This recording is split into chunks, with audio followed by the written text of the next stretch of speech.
Boundary and Water Commission. And since 1967, they really have not invested any more money into the drainage aspects of this Rio Grande Delta area. And so, as the mayor said, I was in Brownsville a couple of weeks ago, and it rained for 15 minutes, and all of the frontage roads are flooded. And to harness some of that water, if this study, notwithstanding the fiscal note that this bill may have, to be able to harness some of that water for future use as well would be something would be worthy of consideration. The Rio Grande Valley from 67 to present, from an ag community to mostly residential, it's changed. There's a lot more impervious cover. I think the future desired conditions for the entire state would benefit from this study that this bill suggests, and I'm available for any questions.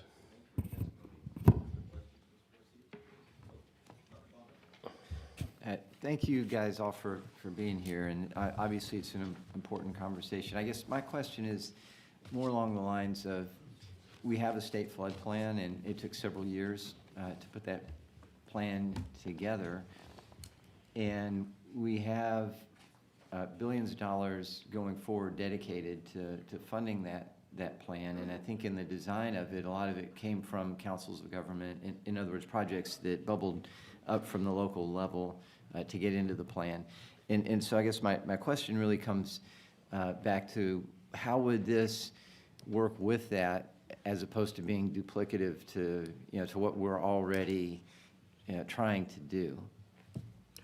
Dr. Bond, who was your question for whoever? The last witness would be just Mr. fine. Just because we have multiples, just state your name before you respond. Sure, Buddy Garcia, thank you for the question, Dr. Bonin. And this last legislative session, the 89th session, you funded a project, for example, the City of Brownsville potable water reuse program, which allows some of this water to be captured, harnessed, and reused. I think it works in harmony, to answer your question, that some of these nuanced discussions could continue to develop with a study on flooding and drainage that has not been included in the state water plan, or for that matter in the flooding plans as of yet. From Houston to the valley, to any of the places that are along the coast or that are below sea level, as you seek maybe 50 years down the road, 5 years down the road, I think there's going to be a significant amount of changes, especially if we want the people to continue coming here. And along the Rio Grande, it's even more problematic, as I mentioned, because the federal governments of Mexico and U.S. are involved and are not planning to expand below those Falcon dams or Amistad dams any other plans. So it's kind of a bifurcated situation along the Rio Grande that's a little different from the state who's taking charge of our problems and our issues. But I think they could dovetail well, and I don't know what the cost for a study of this nature, but I think they could do well together. That's just my opinion. So you don't think this current system of assembling the plan and going forward to address these needs would be effective? Like, we need to have this separate effort to make sure that we get it right? I would defer the Water Development Board for their guidance, and they could probably answer that much more adequately. Thanks. Thank you. Members, further questions of this panel? Seeing none, thank you all for being here. Chair calls Cyrus Reed.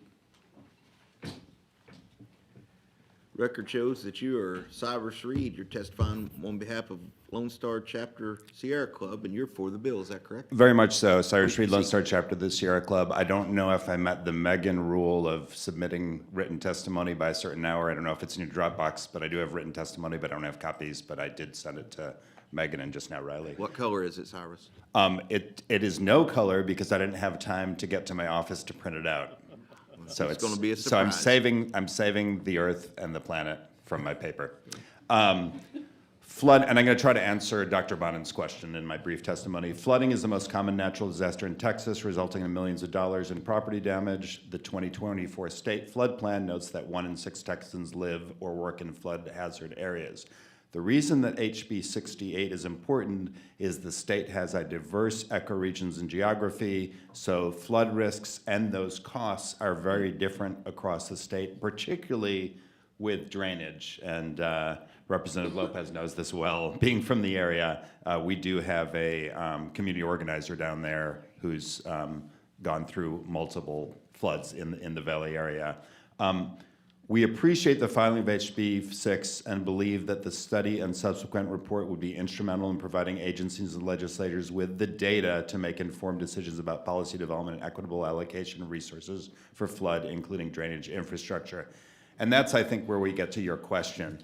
We do have a state flood plan. It came out in 2024. They're already beginning the 29 flood plan. That will involve regional groups going through the bottom-up process of identifying, needs, but having a separate study looking at really the difference in cost in different geographies. And for example, as we've long advocated, should the economically distressed areas program also include residential drainage as part of what it can fund? Those are the kind of policy issues and differences in cost. And what's the role of building codes that was mentioned? What's the role of natural infrastructure, not just structural, but non-structural infrastructure? So those are some of the things that this study could look at and Thank you for hopefully your give you some testimony. policy recommendations. Members, there are questions of Cyrus? I feel Mr. like I Reed? spoke too loud, sorry. No, you just too long. But I appreciate you being Thank here, you. Cyrus. Thank you. And I was Buddy Garcia's next door neighbor a long time ago, and I'm about to turn 60, so I'm older. Thank you. No questions. Thanks. Appreciate you being here. Is there anyone else wishing to testify on for or against House Bill 68? Seeing none, Chair recognizes Representative Lopez to close.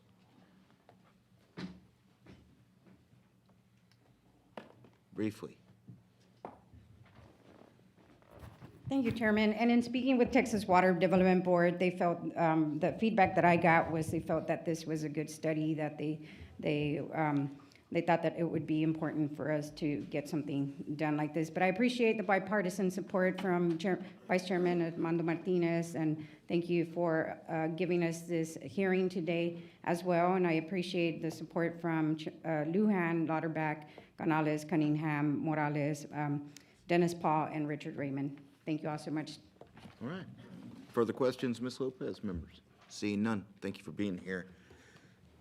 All right. All right. If there's no objection, House Bill 68 will be left pending. Is there objection? Chair hears none. House Bill 68 is left pending. Chair lays out House Bill 75. Chair offers up a committee substitute and recognizes Representative McLaughlin to explain the bill.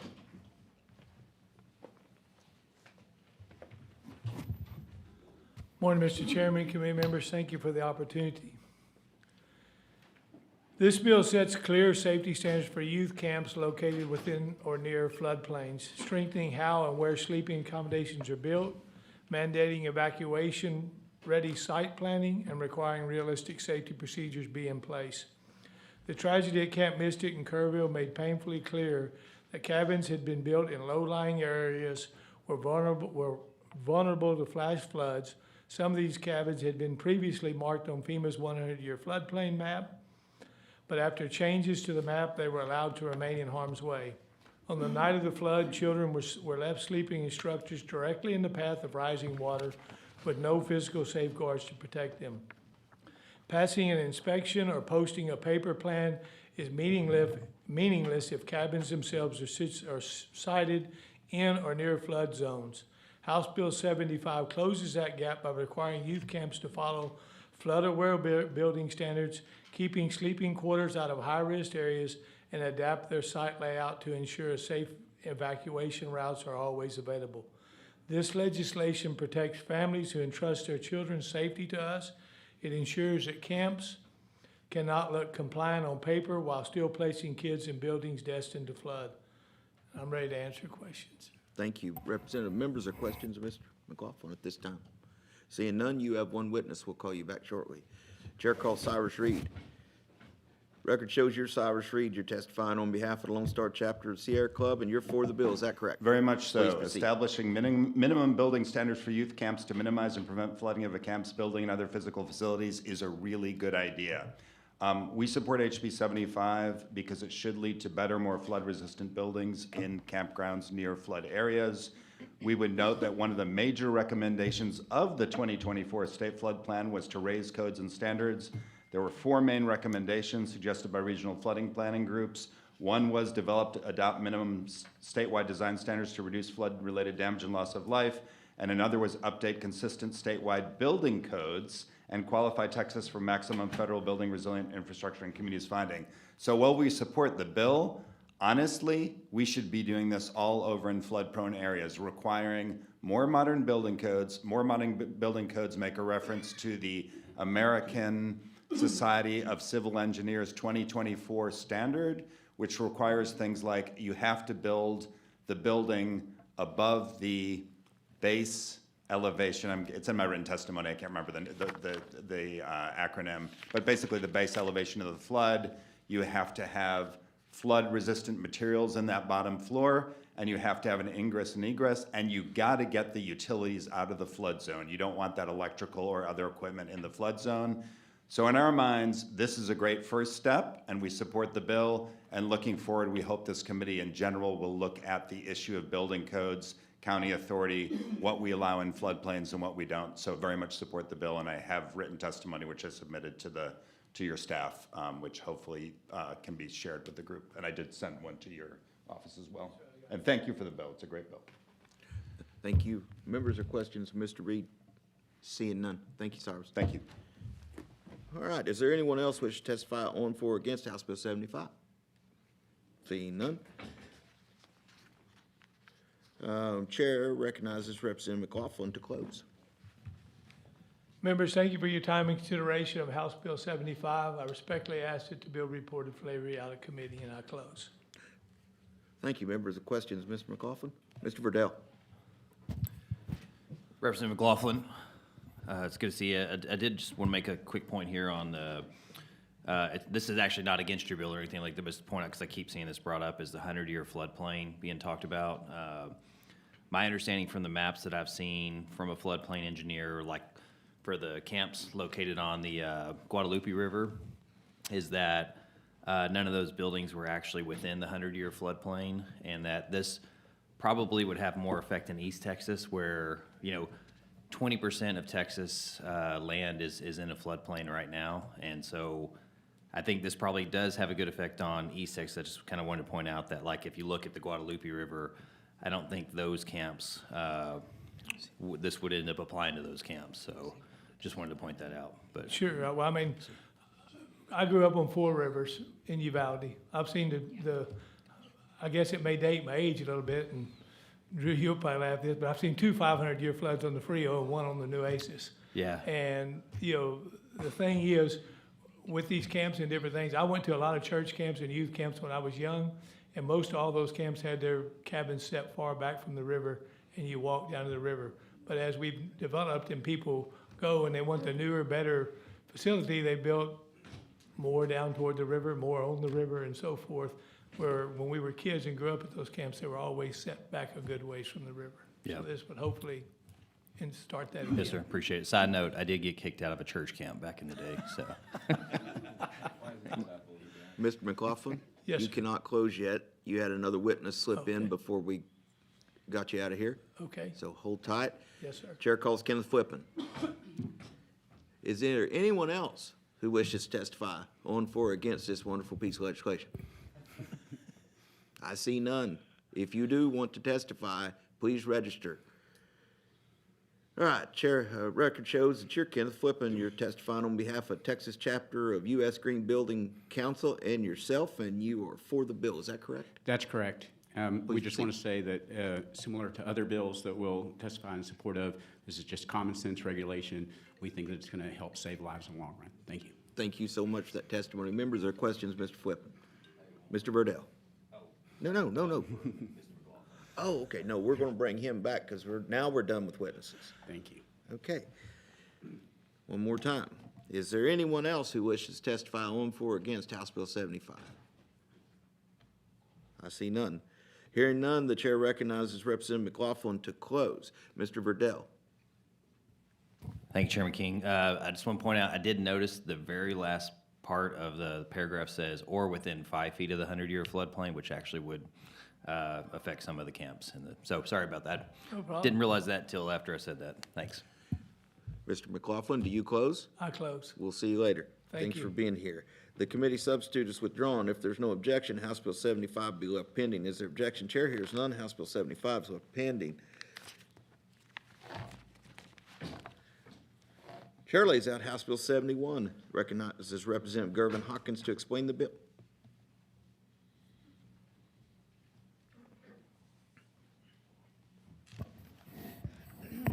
Thank you, Mr. Chairman and members, for allowing me to lay out this bill. I want to start, though, by establishing a framework of why this bill is so important and need to be voted out immediately, if possible. So other measures associated with this issue focuses on general health, safety, compliance, inspection, staff training, and licenses. This bill is different because it creates a new statutory framework for youth camping and activity safety under TDM. It requires camps and youth activity entities to submit site-based emergency preparedness plans to TDM. So they'd have a plan up front when they decide to have a event. They coordinate with local EMS and sheriffs and maintain real-time communication and access for first responders, which allows activity to happen and hopefully survival things right away. By placing responsibility with TDM, the state's Emergency Management Division, House Bill 71 ensures emergency readiness is proactive, operational, and enforceable. So what House Bill 71 requires as a condition of licensure, a youth camp must provide documentation showing it has submitted an emergency preparedness plan to TDM. This ensures the licensure is tied to actual preparedness, not paperwork alone. HB 71 establishes a statutory framework for youth camping and activity safety. It defines the covered entities, including camp, especially encompassing day camp and camps licensed under Chapter 141, Youth Activity Entity, and high-risk activity. And it confirms that division means the Texas Division of Emergency Management. These definitions make clear the bill's broad scope and align responsibilities with the state's emergency management expertise. The bill was filed in direct response to the tragic Hill Country flooding on July 4th, which showed us the urgent need for stronger youth camp safety, high-risk activity oversight, and emergency preparedness standards. The bill directs TDM in consultation with the Department of State Health Services, the Texas Commission on Fire Protection, and any other relevant state agency to adopt emergency preparedness standards and coordination protocols. The bill also specifies the DSHS, at TDM's request, must provide consultation to support this rulemaking process. Those standards require operators to submit a plan to TDM, post information about the plan on site, coordinate with local EMS, the sheriff, and TDM's regional staff, certify real-time communication capabilities such as radios or cellular systems, so we know that they're working and actively in use, and maintain clearly marked emergency access routes for first responders so that they don't have to look around. The plan itself must identify location, specific risk activity based on hazards, evacuation procedures, staff responsibilities, and on-site readiness checklists. TDM is required to review each plan and, upon request, provide feedback or technical support. For every camp session or youth program period, the operations must coordinate with and give notice to TDM's regional staff, the local EMS provider, and the local sheriff to make sure everybody knows how many kids are there, who's in charge, all of that. The notice must include the location, the dates, minors will be present, head counts, a live contact, and designated emergency access points. The notice window is set at no fewer than 14 days and no more than 30 days before the program begins, with TDM authorized to adjust the timing based on the group size, risk profile, remoteness, or relevant factors. These provisions ensure that first responders have actionable information with enough lead time to pre-plan response and protect children effectively.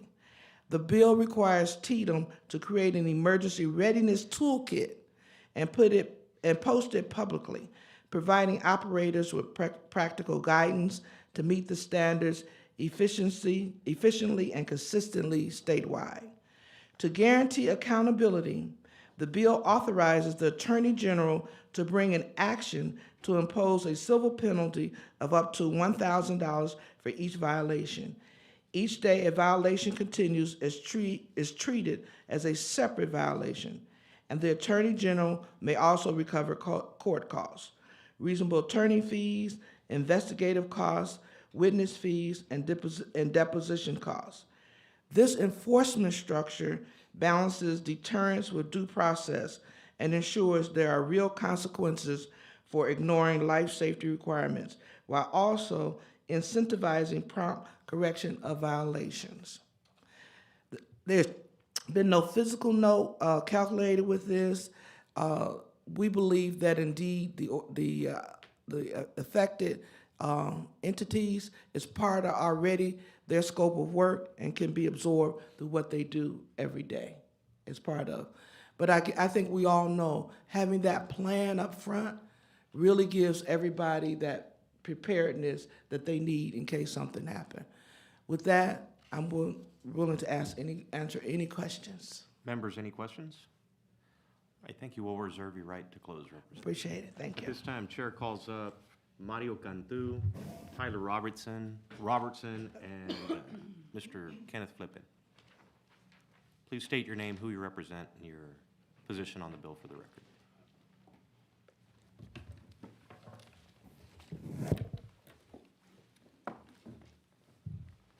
I'm Tyler Robertson. I represent CAMP, Camping Association for Mutual Progress, and Camp Longhorn, and I am neutral on the bill. Kenneth Flippin, Texas chapter of the U.S. Green Building Council. We are for this bill. I want to just say a couple comments about it. I really like the aspect of this bill that we would give some notifications. Mr. Flippin, hold on, let me just have Mr. Okay, sure. Yeah, Cantu, go ahead and. Yes, sir. Identify. Name's Mario Cantu. Paramedic. Currently I do critical care team. Hold on real quick. Your position on the bill, Mr. Cantu? I'm for. Okay, now let's go ahead and start with, yes, sir, Mr. Robertson. Good morning, members. My name is Tyler Robertson, and I'm here on behalf of the Camping Association for Mutual Progress on House Bill 71. I also serve as the director for Camp Longhorn C3. Representative Gervin Hawkins, it's good to see you here again. And thank you again for speaking at our annual conference last year. You were certainly the highlight of that evening. We have members still talking about your speech.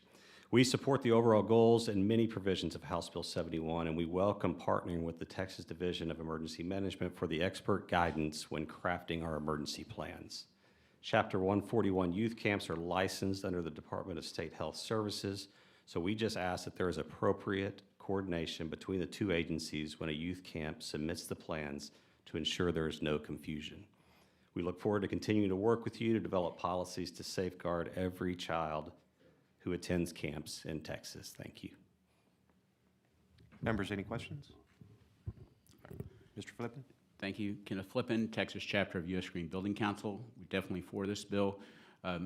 Couple of provisions that we think are very valuable.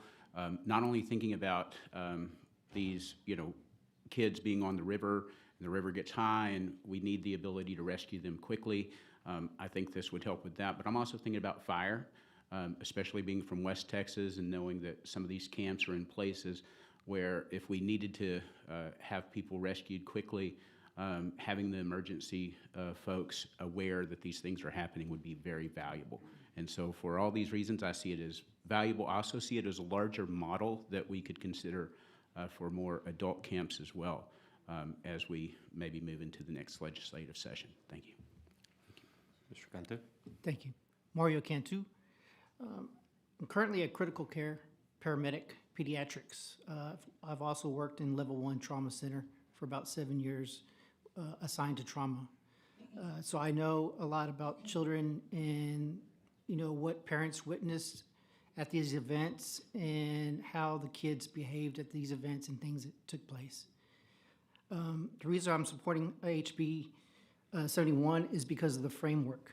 It has a really good foundation. It provides protocols. It also gives coordination standards, which are very important. I asked for camps to be notified as well and kind of have some interaction would be really good.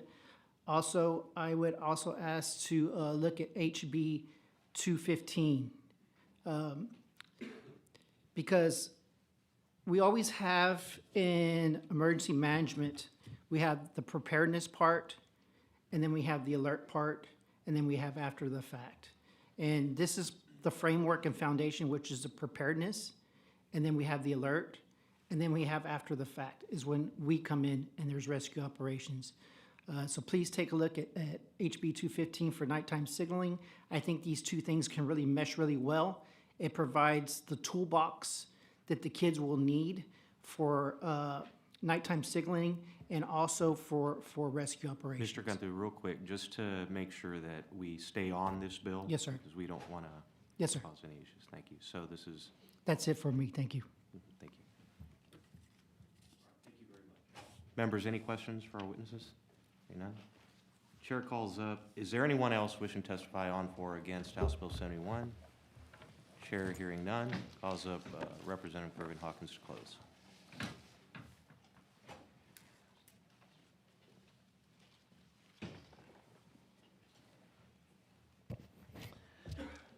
Members, thank you for hearing this, and I think it's so important, and I don't think we could wait till next legislative session to make this happen, mainly because we've got summer coming up, and we want to be ready. And I believe that this preparedness is truly critical in making sure that we're ready for next summer and next summer camping.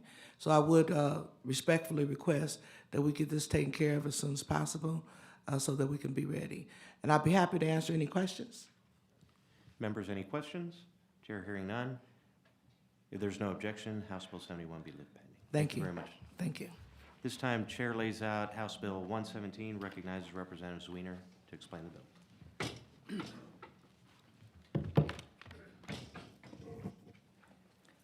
Thank you so much, Vice Chair Martinez, and to the members of this committee. Members, I grew up riding horses at a little stable that was pretty close to I-35 off Old San Antonio Road in South Travis County. And in 1997, suddenly floodwaters reached 5 feet in each of those stalls. It was a 100-year flood, first one in the time that the owners of that place had been there. Next year, 1998, another 100-year flood, another situation of water at 5 feet in each of the stalls and lapping at their back door. 2 100-year floods in 2 years. And in the 1998 floods, by the way, about 31 people died in central Texas. What had changed was that across the creek and a little bit upriver, a big shopping development had been built at Slaughter Lane and South Congress, back when that still felt way south in Austin. The way we build has impacts on how properties flood. And my legislation is designed to try and help us start to get a handle on that, especially as we see more and more development outside of city limits and in the unincorporated areas. Those of you who are from the Hill Country know that our water systems are not sponges. Representative, real quick, do you have a committee substitute? So this time the chair lays out the committee substitute to House Bill 117? Yes, thank you. Okay. You can go ahead and explain the committee substitute. Thank you, Chairman. You know, we talk about this idea of soil absorbing water in many parts of the state, but our hydrogeology is different. Instead, we have straws in the limestone that soak up water and take that water directly down into our aquifer. And if we cover up those straws, the water just runs off in sheets into our streams and can create these incredibly dangerous flash flood conditions that we experience in the Hill Country. We are already flash flood alley, and the way we develop can exacerbate that. In my district in Hayes County, the unincorporated population grew 195% over the past couple of decades. And what that means is that when people are building, there's nobody who can look at them and say, hey, you're not building in the floodplain, but the way you're building is going to exacerbate flood downstream. That's something our cities are already doing to try and protect their communities, but our counties can't. And in my district, we've seen exacerbations of floods along the San Marcos and Blanco River. Because of this, we've seen exacerbations of flooding along Onion Creek and Plum Creek. So my legislation is very simple. It gives counties the ability to regulate impervious covers only for the purpose of flood mitigation. Because as we continue to have this high population growth in the Hill Country, that is essential if we are going to prevent these flash flooding incidents from continuing to get worse and worse and worse. So members, I'm happy to answer any questions you may have, and I respectfully request my right to close. Members, any questions? Sir, Representative Verdell. Representative Zwiener, thank you for being here today. I have a question just because I don't have the substitute in front of me. What changed between the original and the substituted one? I believe the substitute is just a ledge council draft. Okay, copy So that. it's Thanks a lot. substantively the same. Appreciate that. Members, any other questions? Hearing none, we'll reserve your right to close. This time, Chair calls up Rick Bailey, Cliff Kaplan, J.D. Hale, and Ella Williamson. If you could please state your name, who you represent, and your position on the bill. Thank you very much for joining us this morning. Good morning. I'm County Commissioner Rick Bailey, Johnson County. I'm here in support of this bill. Good morning, Cliff Kaplan. I'm the Program Director for the Hill Country Alliance in support of the bill. Hi, I'm Ella Williams, and I'm here with Environment Texas in support of this bill. Good morning, J.D. Hale, Texas Association of Builders, against House Bill 117. Thank you, Chairman, members. I represent one of the fastest growing regions in north central Texas in Johnson County. We have a 17% growth rate. So many obstacles that we're dealing with in regards to mitigating water runoff. This, I see, could be possibly a tool. I don't know that it's a one-size-fits-all for such development, but I will say that with mud districts coming in, that from all over our county, trying to figure out ways to mitigate flash flooding or any of the growth that changes upstream, affects downstream. We could see this as a tool that we possibly could use in our tool chest just to mitigate the runoff. I have a lot of tributaries in my particular county, in my precinct, and we constantly are battling low water crossings and erosion that comes with that, and it all comes back to going back to the taxpayers. So I would greatly appreciate consideration for this bill, just to give us the tools that we need, if warranted, where it would work. Thank you.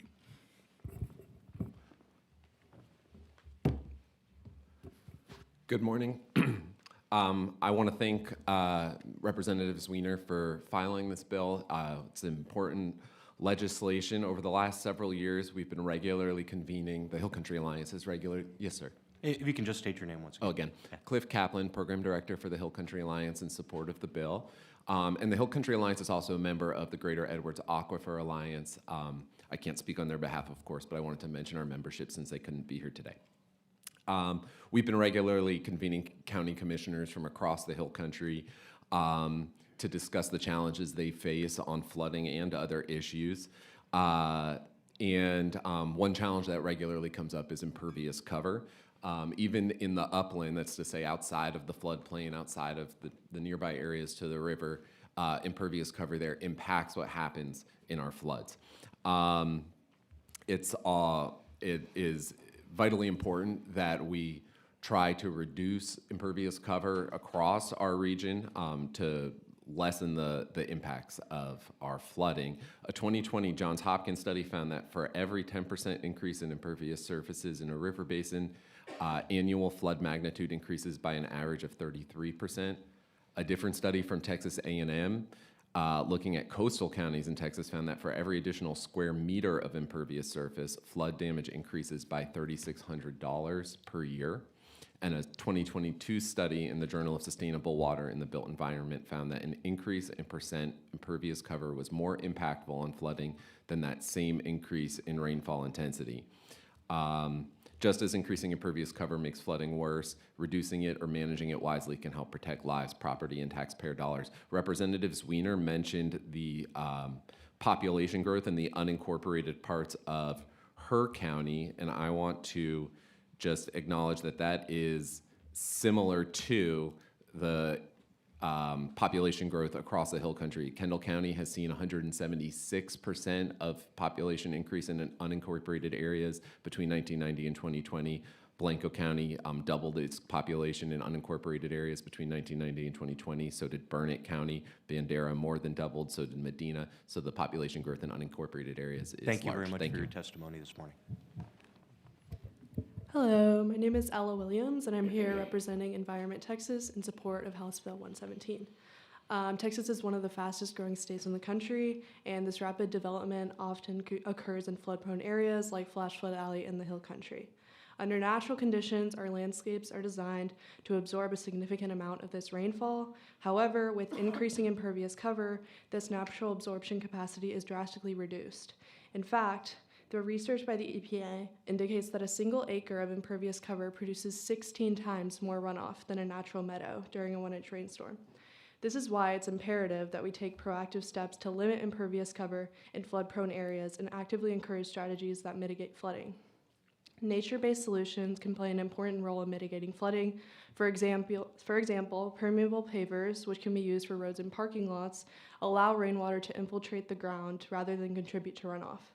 One case study done by the EPA in Minnesota found that adopting permeable pavements, underground storage, and rain gardens reduced runoff volumes between 77 to 100%.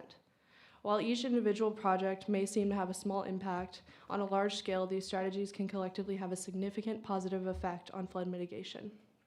Many of these solutions can be effectively implemented through a combination of education and incentives.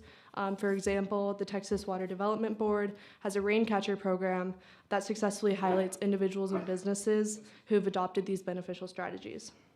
However, to truly protect our communities from the devastating impacts of flooding, we need more than just voluntary participation. House Bill 117 provides the necessary framework to address this challenge head-on. It's important to understand that regulations on impervious cover don't halt development, rather they encourage more responsible and resilient growth. For landowners, these measures can be beneficial by reducing flood risk on their properties and protecting their investments. By supporting this bill, we can ensure a more resilient future for Texas, protecting our communities and our natural resources from the increasing threat of flooding. We urge you to vote in favor of House Bill 117. Thank you very much. Good morning, my name is J.D. Hell, here on behalf of the nearly 10,000 builders, remodelers, and developers and associate members of the Texas Association of Builders. As stated by the bill author, the purpose of this legislation is to try to control flood. Counties already have the authority to regulate flooding, and I'm going to go over just a couple of those tools really quickly. Chapter 16 of the Water Code allows the counties to adopt ordinances to participate in the National Flood Insurance Program. Once they adopt these ordinances, they can engage in floodplain management. They can adopt and enforce permanent land use and control measures. And they also are authorized to issue penalties for violations. Chapter 232 of the Local Government Code allows the counties to adopt model subdivision rules. As a part of the model subdivision rules, the county can require that subdivision provide for positive drainage. Chapter 232 also allows the county to adopt reasonable specifications that provide for drainage, that efficiently manage stormwater runoff, and to coordinate drainage for storm and other types of runoff patterns. Lastly, the county attorney can bring injunctions for plating violations, and all of the violations all of the statutes that I just mentioned there above. If anybody was found in violation of that would be cause for an injunction. Lastly, I'll just mention that there are several types of districts that this legislature and the Constitution authorizes a county commissioner's court to create. All of those special purpose districts, whether they're water control improvement district, drainage districts, and levee improvement districts, they all give the county the ability regulate drainage and flooding. The gentleman over here to my left for the counties mentioned MUDs. They also have the ability to do that. My question is if they have all of these powers, why are the counties not using the powers that are granted to them, and why should we expand the authority if they're not using the authority that we've already given to them?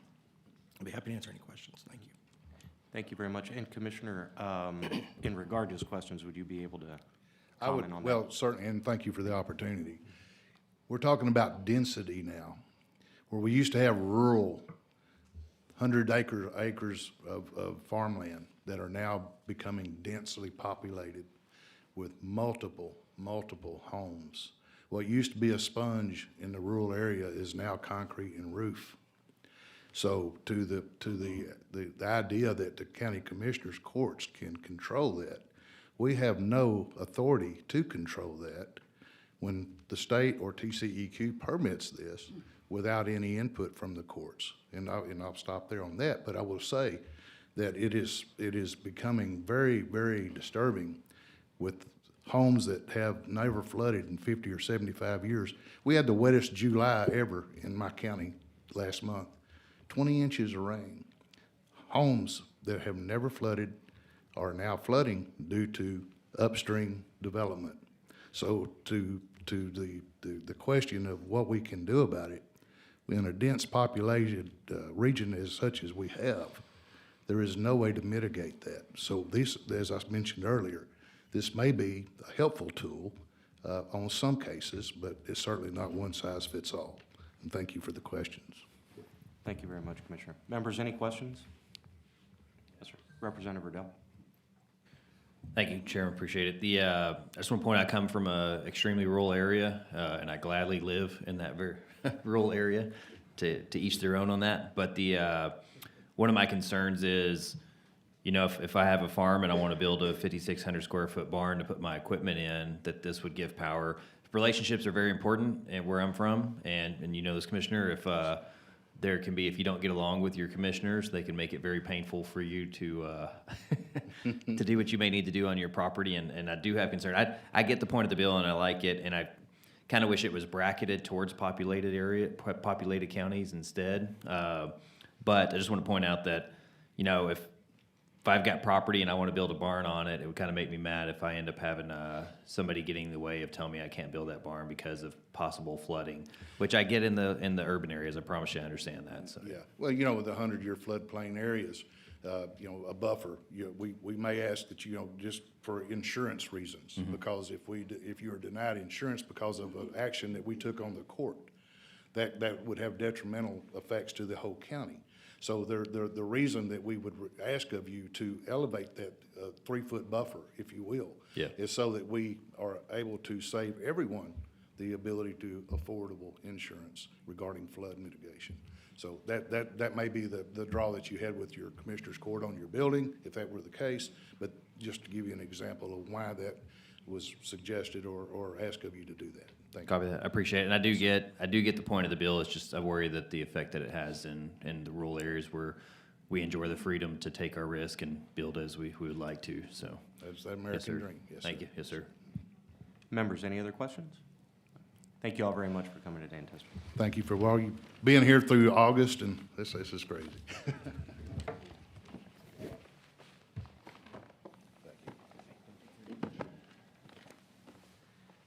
All right, this time the chair calls up Cyrus Reed, Walt Smith, Kenneth Flippin, and Stephanie Morris. Could you please state your name, who you represent, and your position on the bill for the record? Cyrus Reed, Lone Star Chapter of the Sierra Club, in support of HB 117. Walt Smith, County Commissioner, Hays County, Texas, Precinct 4, in support of the bill. Kenneth Flippin, Texas Chapter of U.S. Green Building Council, for the bill. Stephanie Morris, on behalf of myself and Birds and Bees Farm. Go ahead, Mr. Reed. Thank you again. For the record, Cyrus Reed, Lone Star Chapter of the Sierra Club, very much in support of HB 117. I'm going to start again, as I seem to in every one of these talks. The 2024 Texas Flood Plan had a recommendation from the regional groups. And that recommendation said, allow counties to collect drainage fees in unincorporated areas and clarify their floodplain management authority. We believe that HB 117 is one of those bills that helps clarify that authority and makes certain that counties do have the authority to regulate impervious cover for specific purposes, not in all cases. I know a previous witness mentioned that counties already have a lot of authority. We believe that this bill will help clarify that authority and make it clear they can take action, which would be very important. I also wanted to point out that in the Hill Country, as Representative Zwiener mentioned, there are very unique geographical features. There are natural features like caves, karst formations, that if protected, and Mr. Verdell knows this, if they're protected, they can serve as essentially flood mitigation projects, because then the water is going into those caves and karst formations and is not running off and endangering people's lives. So we think this is a very sensible bill. It clarifies that authority for certain purposes, and with that, we're very much in support. Thank you. Thank you for your testimony. Members or questions, Mr. Reed? Seeing none. Next, record shows we have Walt Smith. You're here testifying on behalf of Hays County and yourself, and you're for the bill. Is that correct? That's correct, sir. Please proceed. All right, thank you, Chairman King. And as a conservative Republican county commissioner, I'd never thought I'd be sitting at this table with these distinguished witnesses, by the way. Let me just say that. But I want to thank y'all for your, and this just shows the importance of what we're talking about today. I appreciate the opportunity to sit here on this side of the dais for once. It's a nice change, and to share my support for this bill. My name is Walt Smith. I represent Precinct 4 in Hays County, the fastest growing county and the fastest growing precinct in that county in the U.S. It's dramatically shifting from rural to suburban to somewhat urban. As a commissioner for that fastest growing county, since I've been in office, we've had multiple flooding disasters. And I believe this is an opportunity to curtail the loss of life and damage that comes in these situations, and it must be seriously considered. Changes in development laws in the state level over the last number of years have driven additional development into the unincorporated areas of our county. And while we welcome all these new residents and the economic growth which comes with them, the concerns over flooding are ever present and continue to be a concern. At the county level, in Hays County at least, we've been very proactive in adopting the most up-to-date flood data, such as FEMA's Atlas 14 data. We've done our own flood studies on the Onion Creek watershed, looking at the Blanco River. If you'll remember, we had a tremendous loss of life in Hays County during the 2015 floods. And shortly after I came into office in 2019, there was a loss of life in my precinct as well. However, the development that we see has a very direct impact on our floodways, and they shift on a daily basis. We can't keep up with data because we literally have so much development going on. Any authority which will allow counties to have similar authorities to those allowed in municipalities and ensures that water stays in place and doesn't cause damage or death to those downstream should be considered. And I believe that HB 117 actually gives us some of those and clarifies the authorities that were mentioned earlier. Thank you for your testimony. I again appreciate your time, sir. Yes, sir. Members or questions? Mr. Smith? Seeing none, thank you for being here. Next, we have Kenneth Flippen. Record shows you're Kenneth Flippen. You're testifying on behalf of Texas chapter of U.S. Green Building Council and yourself, and you're for the bill. Is that correct? That's correct. Please proceed. Again, Ken Flippen, Texas chapter of U.S. Green Building Council, strongly for the bill. And want to say this, is that especially, I think we're going to find, most of our commissioners' courts are Republican, but I bet you if you talk to most of them, they'd say, yeah, we have a new development coming in, that if we could have this tool, it would help us from getting older developed communities from being flooded, because exactly what they're saying is happening is that, and again, I want to respect our builders, but they're being a little penny wise and pound short, or pound foolish, because what you might save in making a development that doesn't have permeable surfaces, you're basically taking that and making your neighbor suffer the flooding because of that. And so these older communities are the ones that we're actually trying to save by making the newer communities be responsible in their development. The second thing I'd say is this, is that this permeable surfaces and having the ability to drain this water down into our aquifers has multiple benefits. It's not only going to mitigate flood, it improves water quality, and for those rural areas that are going to benefit because those aquifers, those people using those wells, they're going to have more water instead of less. We've been seeing them go down and down and down, but you know what's happened in the Edwards Aquifer because of the things that we've done? Very similar. We've seen San Antonio be able to continue to pull from that while using other sources, mostly because they protected that aquifer. We need to do that all across the state. Thank you. Thank you, Mr. Whippen. Members or questions of this witness? Seeing none, thank you for being here. Record shows we have Stephanie Morris. Stephanie Morris, you're testifying on behalf of yourself, and you're for the bill, is that correct? Yes, sir. Please proceed. I'm Stephanie Morris, fourth-generation Texan nurse and beekeeper. I live in the Leander ETJ, Wilco, where the South San Gabriel River flows across our land. On July 5th, our home and bee yard flooded as the river rose 35 feet with filthy water and debris. We lost so much, but we are lucky. Our community is suffering. Texans are suffering from floods and from the policy failures that made them worse. Short-sighted development changed our lives and land long before this flood. We live downstream from the best, most beautiful pollutant discharge in the state. Millions of gallons per day of poorly treated wastewater turn a pristine stream into year-round stinky, rotting algae quicksand. It pollutes our land and degrades the river. They take our water and replace it with wastewater, flash floods, and fire. Developers reshape the land, raising grade, filling creek beds, and when people get up in her business. Now even small rains flood faster and angrier. Between storms, our wells, springs, and creeks dry up. It's not developers or cities with deep new wells going dry, it's ours. And it's not those sending their water downstream who live with the consequences. We do. Our rivers, our land, our health, our community. HB 117 matters. Impervious cover limits are disaster preparedness. They are flood mitigation. This bill gives counties a tool to prevent, not just clean up the devastation caused when we ignore hydrology, science, geology, our responsibility to steward the land and water we all depend on. Our lives, livestock, livelihoods, and Texan way of life are in your hands. Please do better for Texans. Thank you, God bless you, and God bless Texas.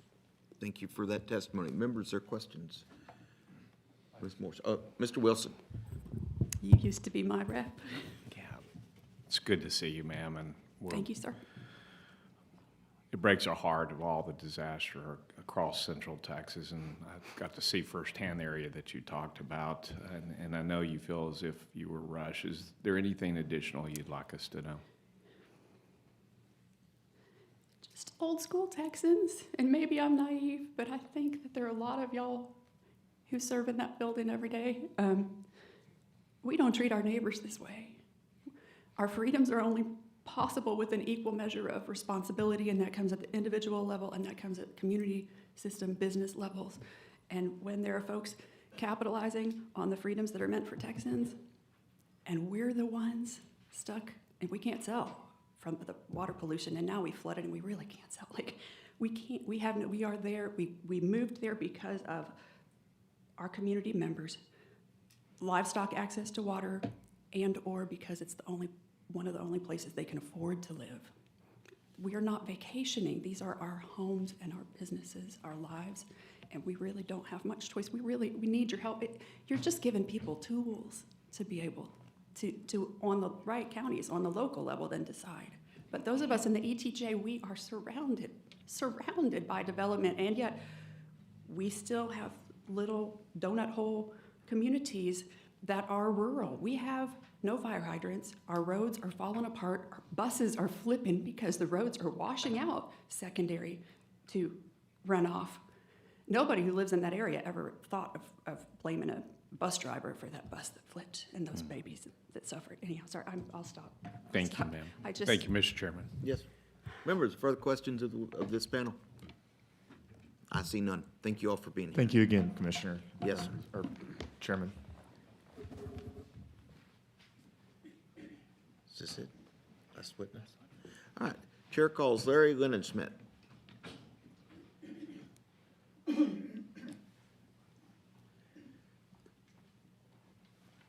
Record shows you're Larry Lennon Schmidt. You are testifying on behalf of yourself, and you're for the bill. Is that correct? Yes, sir, Mr. Chairman. Please proceed. That's correct. My name is Larry Lennon Schmidt. I'm a theologically conservative Christian and a politically conservative voter. I'm very much for this bill. Think about the golden rule. Treat your neighbor as you would like to be treated. Upstream water is going to go somewhere. If we can get it in the ground, it's not going to flow down and flood your neighbor. Higher temperatures hold more water. Our storms are getting stronger. The Gulf of Mexico is warmer. The storms coming out of it are stronger. We have to take all of this into account as we think about every incremental action that we can take. I'm delighted to see so many good bills being proposed by both representatives and senators in this session. And this bill by Senator Zwiener, it's not going to fix the whole problem, but it's going to help. And we need incremental solutions.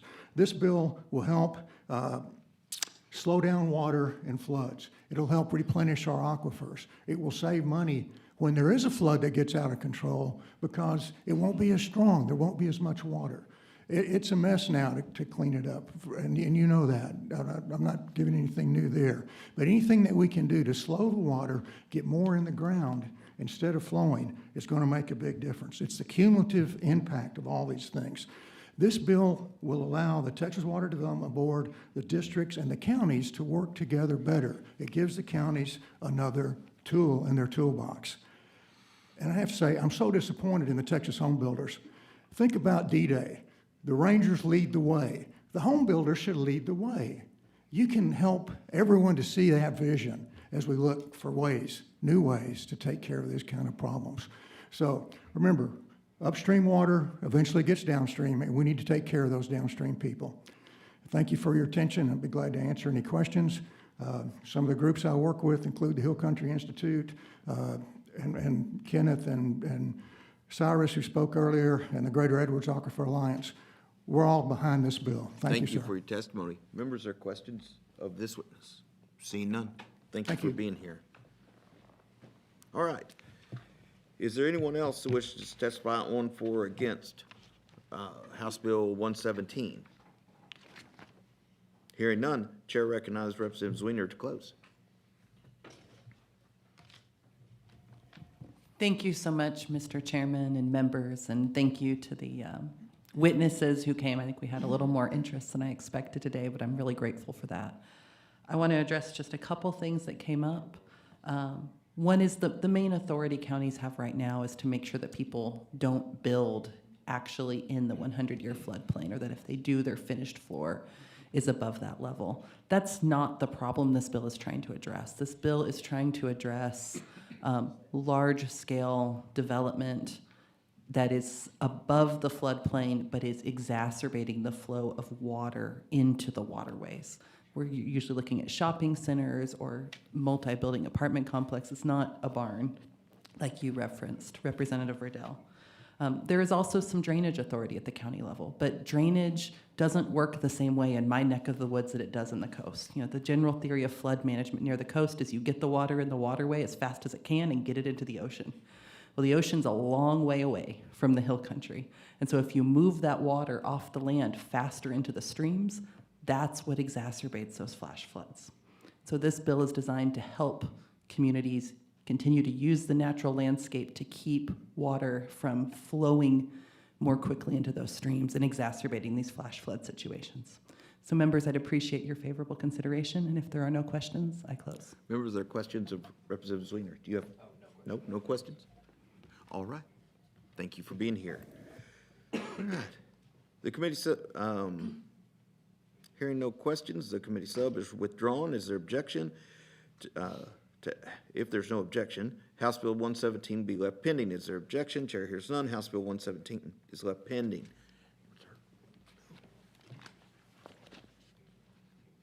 Yeah, which one? Where is she?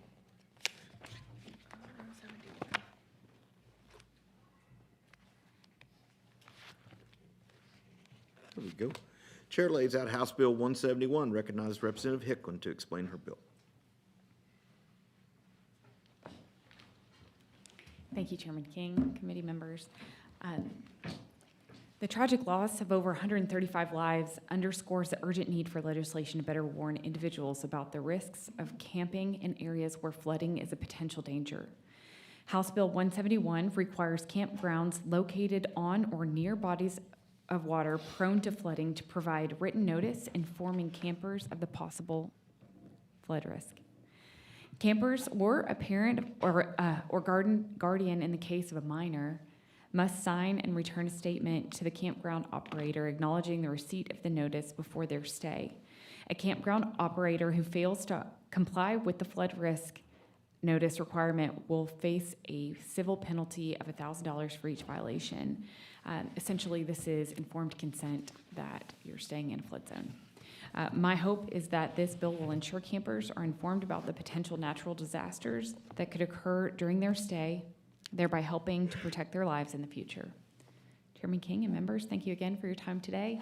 I'm happy to answer any questions, but if there are none, I'll reserve the right to close.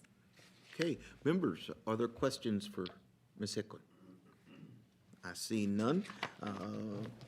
Is there anyone wish to testify on, for, or against House Bill 171? Have you registered, Mr. Windsmith? Okay, 1 second. We've got to change your registration. Come on up.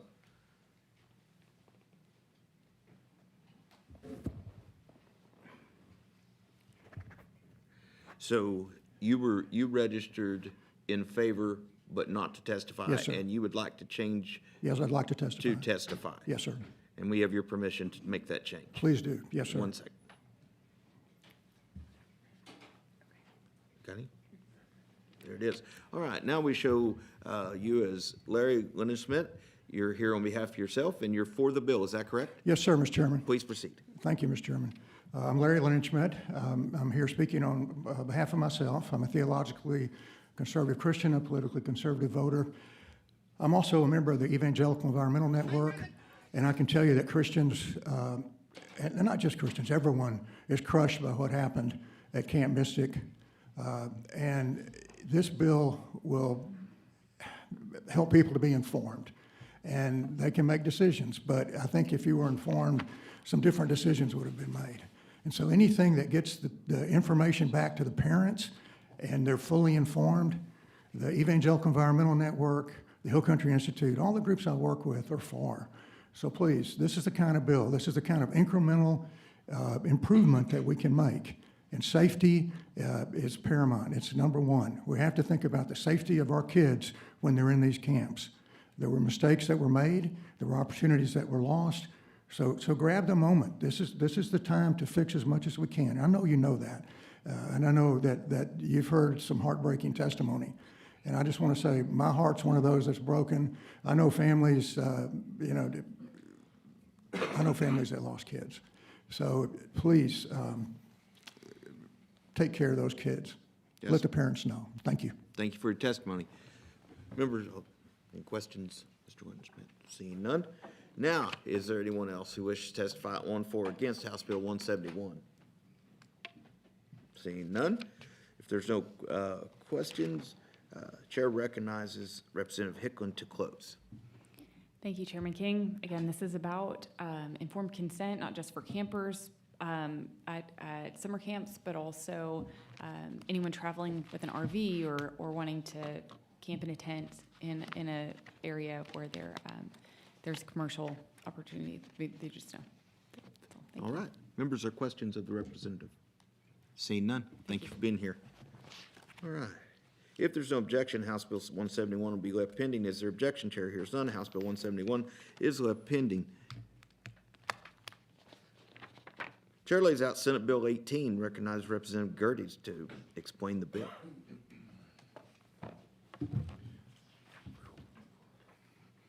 Thank you, Mr. Chairman. Members, for the opportunity to present Senate Bill 18. Plum Creek Conservation District and HD 17 manages 28 flood control structures built on the tributaries of Plum Creek and Hayes and Caldwell counties.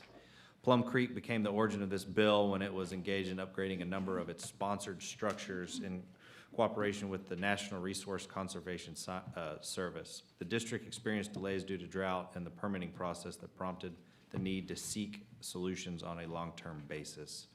SB 18 would enable a qualified district to use a permit exemption in order to save up to 300 days for the following purposes: diverting water from a reservoir as needed for the purposes of repairing, maintaining, or rehabilitating dams and reservoirs, or building a small holding area for the purposes of erosion, floodwater, or sediment control.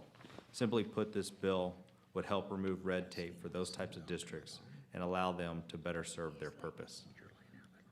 Thank you. If there's no questions, I reserve my right to close. All right, members, are questions of Mr. Gerties? We have one witness. You'll wait. Okay. All right, you have a witness. We'll call you back shortly. Chair calls Daniel Meyer.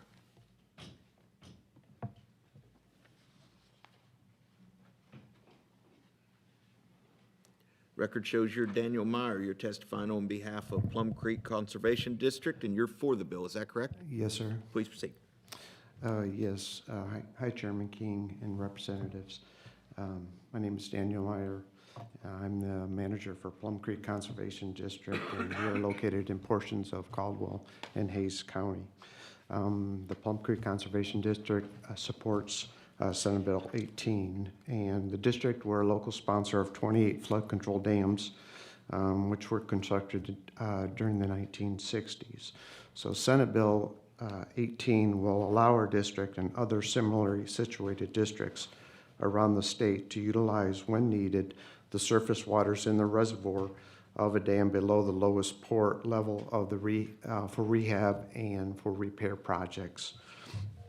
So during the ongoing drought, a couple of our rehab projects experienced delays because we had not yet received the necessary water permits at the time when we needed them. And also the temporary permits that we had through TCEQ had reached their limits. So during these delays, the dams were more vulnerable to erosion and to possible failure.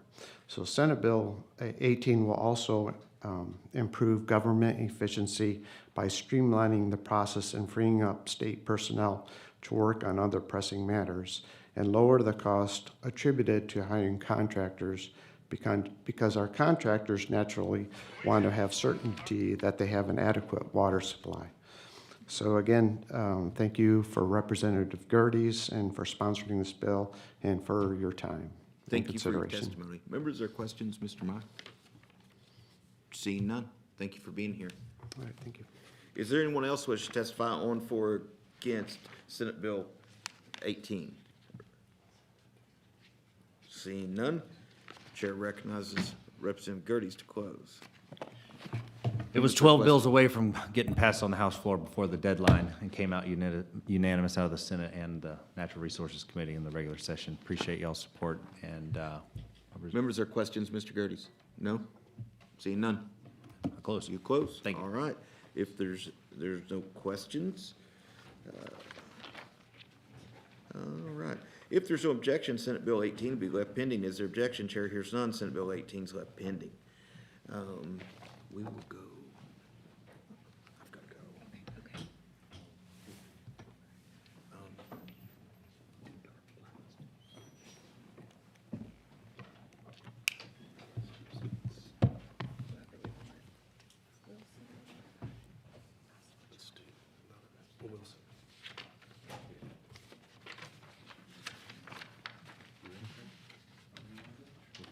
This time, Chair lays out Senate Bill 3 and recognizes Representative Wilson to explain the bill. Thank you, Mr. Chairman and members. The recent devastating flood in Kerr County and across central Texas highlighted how critical early warning systems are to protecting lives. And as you know, many rural river systems in Flash Flood Alley are home to youth camps, RV parks, and other gathering places near flood-prone rivers. With limited cell phone coverage in many of these areas, we must rely on proven technology like outdoor warning sirens. Essentially, Senate Bill 3 requires the Texas Water Development Board to identify flood-prone areas where outdoor warning sirens are necessary, based on historical flooding, loss of life, residential exposure, and other relevant factors. Once identified, the responsible municipality or county must install, maintain, and operate the sirens according to the Texas Water Development Board rules. Some key provisions of this bill is identification, whereby Texas Water Development Board must identify areas with a history of severe flooding, loss of life, or significant residential exposure. Local responsibility. Municipalities and counties are required to install, maintain, and operate sirens in those areas. Establish standards. Texas Water Development Board will adopt rules on operation, testing, equipment standards, and backup power.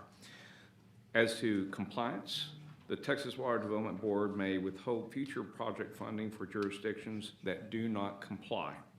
Funding. The good news is a new state grant program administered by the Office of the Governor, which we saw and heard on the floor with the Appropriations Senate Bill 5 yesterday, will help local governments cover installation costs. The bill directs Texas Water Development Board to adopt procedures for siren operation, minimum equipment standards, and requirements for backup power sources. Local governments must regularly test those sirens and document results. Jurisdictions already operating compliant sirens are not required to duplicate those systems. To offset the costs, as mentioned earlier, Senate Bill 3 creates a state grant program administered by the governor's office with appropriations in Senate Bill 5. Importantly, Texas Water Development Board may withhold financial assistance from non-compliant jurisdictions except for siren grant funding. In closing, Senate Bill 3 provides Texans with another layer of protection against flash floods by preparing state oversight with local responsibility and by funding implementation through a state grant program. This bill ensures that communities across Texas are better prepared for future flood events. Thank you, Mr. Chairman, and available for questions. Thank you. Members, any questions? Chair hearing none, we're going to reserve your right to close. At this time, Chair calls up Cyrus Reed, Kenneth Flippin, Stephanie Morris, and Shane Somm. If you could please state your name, who you represent, and your position on the bill for the record. Cyrus Reed, Lone Star Chapter of the Sierra Club, in support of SB 3. Kenneth Flippin, Texas Chapter of the U.S. Green Building Council, in support of SB 3. Stephanie Morris, on behalf of myself and Birds and Bees Farm, in favor of SB 3. Thank you. Shane Somm, City Councilman, Lago Vista, in favor of SB 3. Ms. Morris, you registered as yourself. Would you like to change the reflection on that? Okay. No. Testify? Okay. Thank you. Go ahead, Ms. Reed.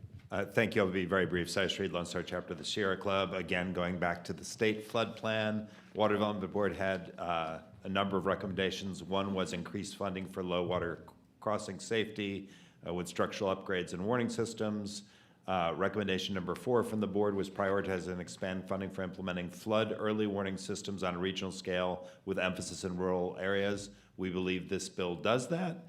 The one comment, and I submitted some written testimony, the one comment I have, and I think I had the same conversation with Dr. Bonin, is we want to make sure that the funding going to the governor's office is carefully coordinated with the folks at Water Development Board, because obviously they have a flood infrastructure fund. They can give additional funding. I think the bill does that by saying the Office of the Governor can sort of give their grant program to another agency. I've suggested some language if you want to take it, but just making sure there's that coordination, because we don't want to duplicate resources or efforts. We want to make sure we're a well-oiled machine, and that at the end of the day, people who live in flash flood areas are getting warned and getting out of danger. Thank you. Again, Shane Somm, City Council, Lago Vista, in favor of SB 3. I want to thank y'all for bringing this forward. I've heard from no citizens that they don't want this. They want more warnings of the flood. Lago Vista is a peninsula. We're surrounded by water on 3 sides. We're only 5 minutes from Sandy Creek. So when this was all going on, I was actually at the EOC in Lago Vista with Travis County EOC number 1. People were very scared. They weren't certain what was going on. Unfortunately, not everybody voluntarily signs up for Warren Central Texas, and so we've been trying to get folks to sign up on that, and they weren't sure what was going on. So I think this would solve a lot of those fears. And then obviously a lot of our citizens went over to help the residents in Sandy Creek. I had the honor of being there on Monday at Sandy Creek with the chairman of the International Lions Club, who came to see what was going on, and we heard from some of the residents there. One of the terrifying stories we heard from one of the residents was that they didn't know that the flood was coming, and the only way they found out was debris was hitting their house, and she heard the brackets snapping from the cement in her house as her house was lifted up, and they were trapped in the house as it was going down the river, and they were in there with their 1.5-year-old, a 4-year-old, her husband, and they said all they could do was pray, and they said they just received no warnings beforehand. So my hope is that we implement this program, we get more warning signs out there for folks, and we can prevent these things from happening in the future. So thank you. Kenneth Flippin, Texas Chapter of U.S. Green Building Council, strongly for this bill. I want to first off thank the sponsor, but especially on the Senate side, I think Senator Betancourt did not only a good job on writing the bill, but also during the hearings, turning some of the witnesses that originally said that they didn't see the real value of alarm system saving lives, and they came around after his good questioning. The other thing, I've been going to the Curveball of Hope Festival for 20 years. I've been in the rivers down there a lot. I do think that we've got to consider like emergency scenarios, or it changes every single time. Next time it could be during the day, an emergency system in key areas I've seen where there's literally hundreds of people in those rivers, and an emergency system that would go off would definitely save lives in the right scenario. So please support this bill. Thank you.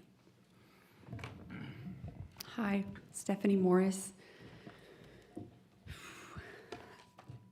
Sorry, I didn't write anything, so please cut me off. Don't let me disrespect your time. Water's moving in ways that it has never moved before. Our home would not have flooded with that same amount of water 5 years ago. We assume some level of risk living in what was a rural area, particularly in riparian zones, but that risk has exponentially increased with the open land use, mostly choices of our state. But we don't have flood gauges on the South San Gabriel, definitely not on Sandy Creek, Leander, ETJ.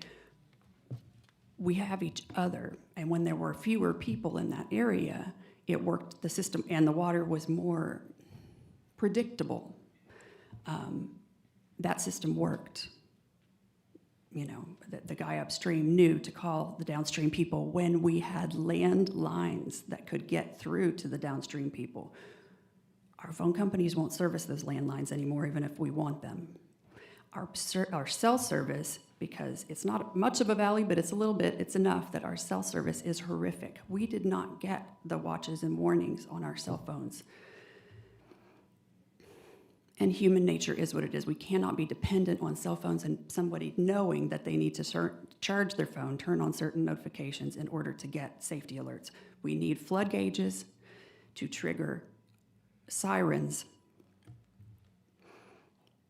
And we need people to understand with public service, like we need them to understand what that means. I was up in Oklahoma for a course in May, and I was a little bit disconcerted when I paid for my room at the lodge and when we checked in. The first thing they mentioned, I want to make sure we tell you, if the siren goes off, you go 200 feet to the north, that's the fire station, that is your safety protective area. Everybody knew that was the climate, that was the culture, that they just told anybody coming in where to go and what to do when they heard that siren.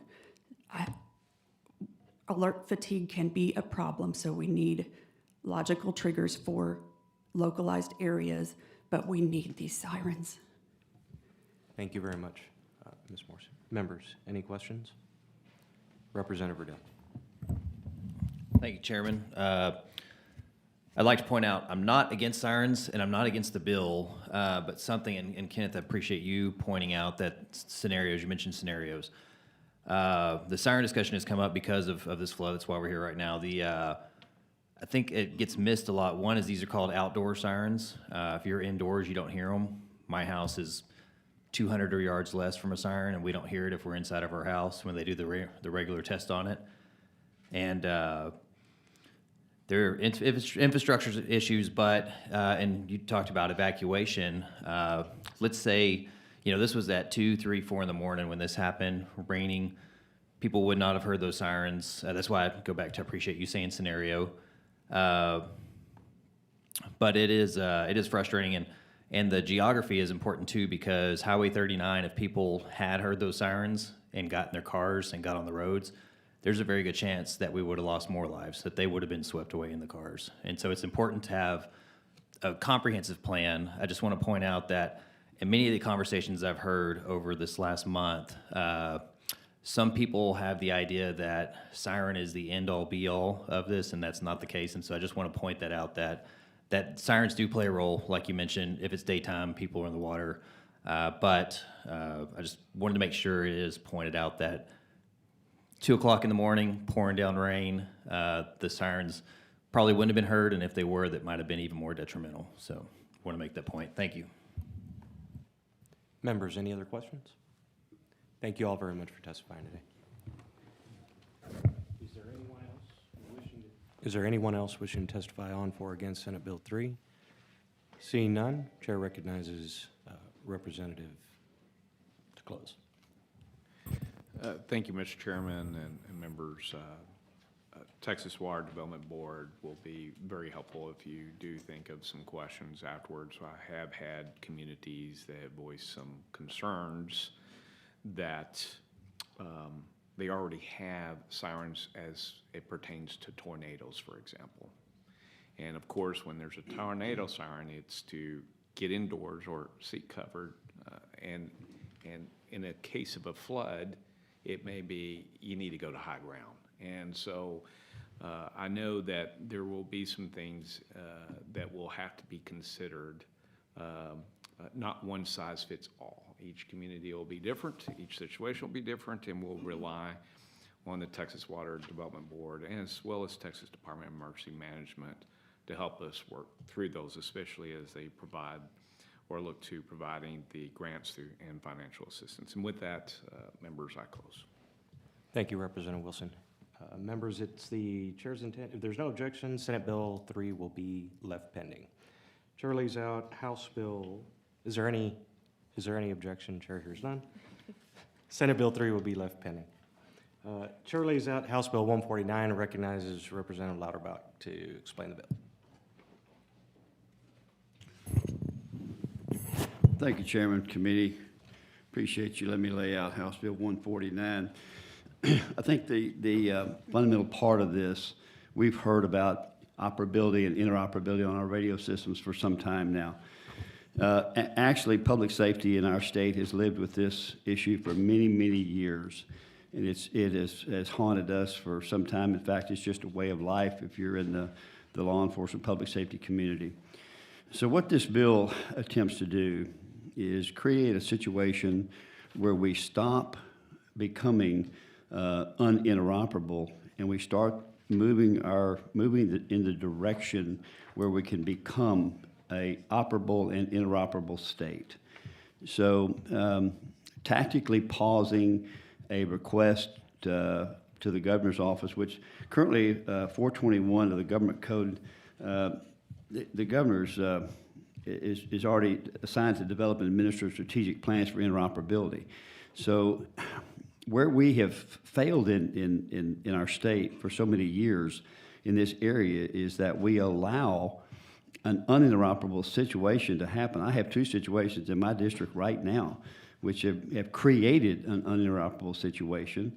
And I think if we don't start moving to stopping the chaos and stopping the bleeding of doing this, that we're going to simply continue to struggle with an operable or interoperable radio communications, land mobile radio portable situation in our state. It is in every disaster. It is in every situation that we have. It's 24 hours a day. It's every 911 call. There's too many uninteroperable situations where radio communications are simply very difficult and very problematic to achieve. And so many people don't understand this and haven't been in the industry as to what we've actually been dealing with for a very long time, in excess of 20 plus years. So the situation, in my opinion, cannot continue to be allowed to go on. We must have a mechanism in place where we can tactically pause and re-steer the ship towards an interoperable situation and stopping the uninteroperable situations. And that's what this bill attempts to do in its entirety. It's very simple. It's not retroactive.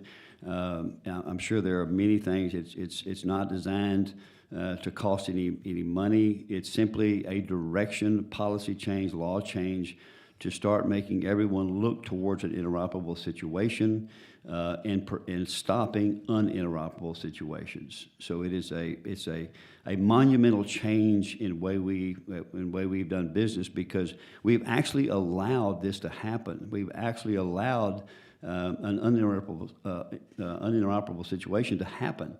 And so when we allow this to happen, if we don't stop that, we're always going to have it. So this is the first attempt, really, along with House Bill 3 from Chairman King. This is a complement to that. The council may become involved in this.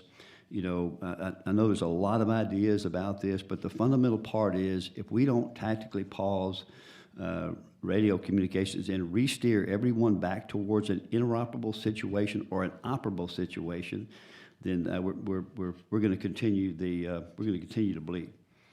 So, thank you, Chairman. Members, any questions for Representative Lauterbach? Representative Riddell. Sorry, I'm always the guy with questions. I think I understand the bill. So basically what this is saying, I know it says political subdivision. What we're really focusing on is fire departments, EMS, and police, law enforcement. And basically it's to create a standard that the governor's office would set, and you would not be able to basically purchase radio systems outside of what that is approved for by the governor's office. Would that be correct? That's correct. We're asking for a tactical pause. If an application comes into the governor's office for a new radio system, let's make sure that that system is not going to make an uninteroperable situation with your adjoining counties. So we simply start stopping the things which are causing the problem and start moving in the direction where we can solve it. I appreciate it. I like that. Thank you. Members, any other questions? Chair hearing none. We don't have anyone signed up to testify, but is there anyone willing to testify on, for, or against House Bill 149? Chair hearing none, recognizes Representative Lauterbach to close. Well, thank you, Chairman, for listening to this. I believe if we'll take a look at this bill, this could be a monumental sea change for public safety in our state. And with that, I close. It's Chair's intent to leave House Bill 149 pending. Is there any objection? Chair hears none. House Bill 149 will be left pending. This time, Chair lays out House Bill 164 and recognizes Representative Riddell to explain the bill. Thank you, Chairman. Appreciate it. Get prepared here real quick.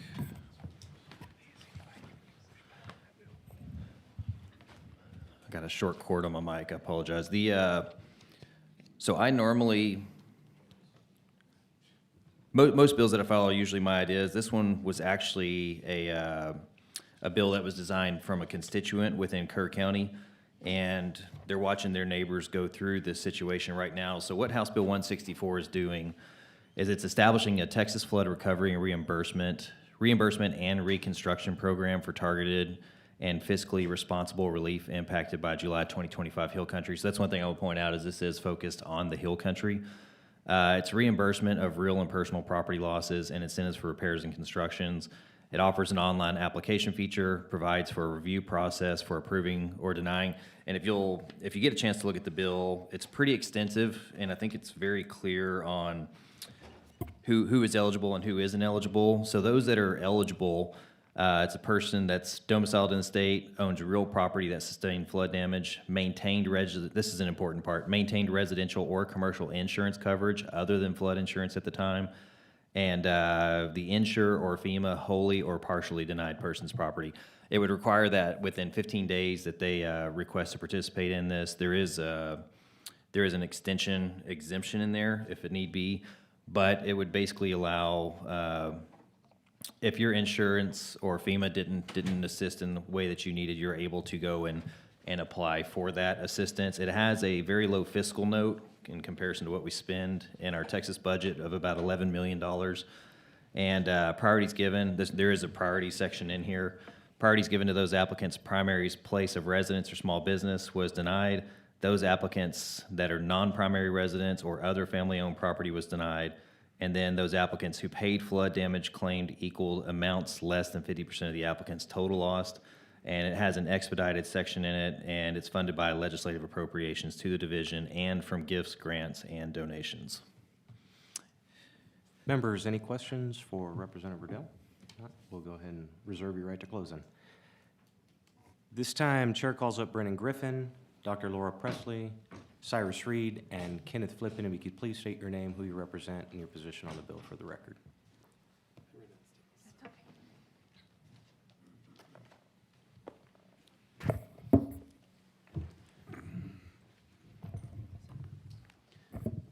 My name is Brennan Griffin. I'm on behalf of Texas Appleseed on the bill. Dr. Laura Presley for the bill, and I have a handout. Should I give it to you, Representative Verdell? Hand these out. Okay. Kenneth Flippin, Texas chapter of U.S. Green Building Council, and Cyrus asked me to say he's covering another bill, but he also wanted to express his strong support.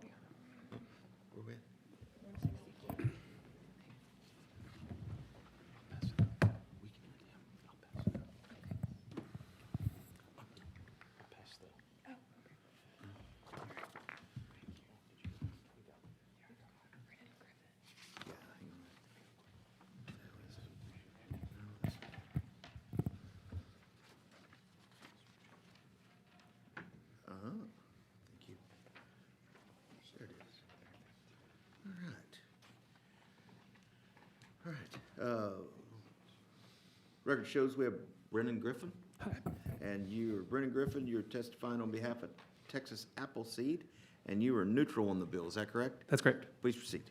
Hi, thank you to the chair and committee for this opportunity to speak. I'm Brennan Griffin, the Senior Deputy Director for Texas Appleseed. We are a nonpartisan, research-driven organization working at the intersection of advocacy, policy, and the law to improve the lives of Texans. We think that this is a really promising start for for housing recovery in Texas. We think it's really important to have a longer-term plan to rebuild housing for all disasters, but this one in particular. I think the reasons we are basically FEMA only does a minimal amount for rebuilding. It's only to make your house minimally habitable. There are federal funds that sometimes come along in the form of community development block grants for disaster recovery, but those are not a permanent appropriation from Congress and often come years later. And so there's no real housing recovery program, and if you're unable to afford to rebuild, you're going to face some severe problems. The reason we're neutral and not for this bill, I think, is the main concern. We have a couple concerns, but the main one is really we are seeing for this particular disaster, we're watching the data on FEMA applications in real time, and we're seeing that over half of homeowners who are putting in FEMA applications have no insurance. And so we have a lot of elderly people, so maybe their houses are paid off. We've also seen Texas Department of Insurance has shown that we've got 40% increases over the last few years in home insurance, so it's becoming more and more unaffordable. So we really think that there needs to be a provision for people who were uninsured, did not have home insurance. We also are... Thank you for your testimony. Thank you. Members, are questions of this witness? Seeing none, thank you for being here. Record shows we have Dr. Laura Presley. You're Dr. Laura Presley. You're testifying on behalf of Texas Disaster Relief Transparency Group, and you're for the bill, correct? Yes, sir. Thank you. Please proceed. Thank you. Representative Verdell, we love the bill, and what I really, really like about it, it's got a very consistent process. It's defined, the timelines are set, and it has transparency. This is ultra critical, and these people that were affected by this in Kerr County and across, other counties also. I would like you to consider outside, just not Kerr, but other counties also. What I have before you, I handed this out. We have formed the Texas Disaster Relief Transparency Group because there's been millions, hundreds of millions of dollars donated for flood victims. And these organizations have a lot of good intentions and they're doing good work. We decided to put together a transparency scorecard, and this goes directly to your bill, Representative Verdell, of why this is needed, because the public funds, to be quite honest, are not transparent to how much has been donated, how much has been received, how much has been dispersed, how much is going to individuals, how much is going to businesses. And so I want to kind of walk through a couple of these items on the scorecard. There's 10 items, and we've got the score on the right out of 10. For example, the Community Foundation of the Texas Hill Country, the Rebuild Kerr Fund, has donations have been received over $100 million. They will not report exactly how much has been donated. I've worked with them for a month on this, and emails and their website not having it. They've given out, they've shown what they've been dispersed. They do not show what donations are remaining. About less than 4% have gone to individuals, and 10% of the funds went to rapid disbursement. And we're now after that, where 90% of the funds were not dispersed in the first 30 days. Thank you for your testimony, Dr. Thank Presley. you. Members, are there questions? Mr. Wilson. Yeah. Thank you, Mr. Chairman. Dr. Presley, thank you for being here today and provide this is a pretty good roll up of all those entities that are accepting donations and of course distributing donations. Can you expand a little bit in terms of the transparency score piece across the top? Yes, sir. Yes, sir, I will. You know, we're not making any judgments of are they making right decisions. That's not the point of the transparency. Just the transparency is the issue. Are they documenting and allowing the public to know what's been received and what's going out? So you've got one column, the donations received. Are they transparent about how much has been received?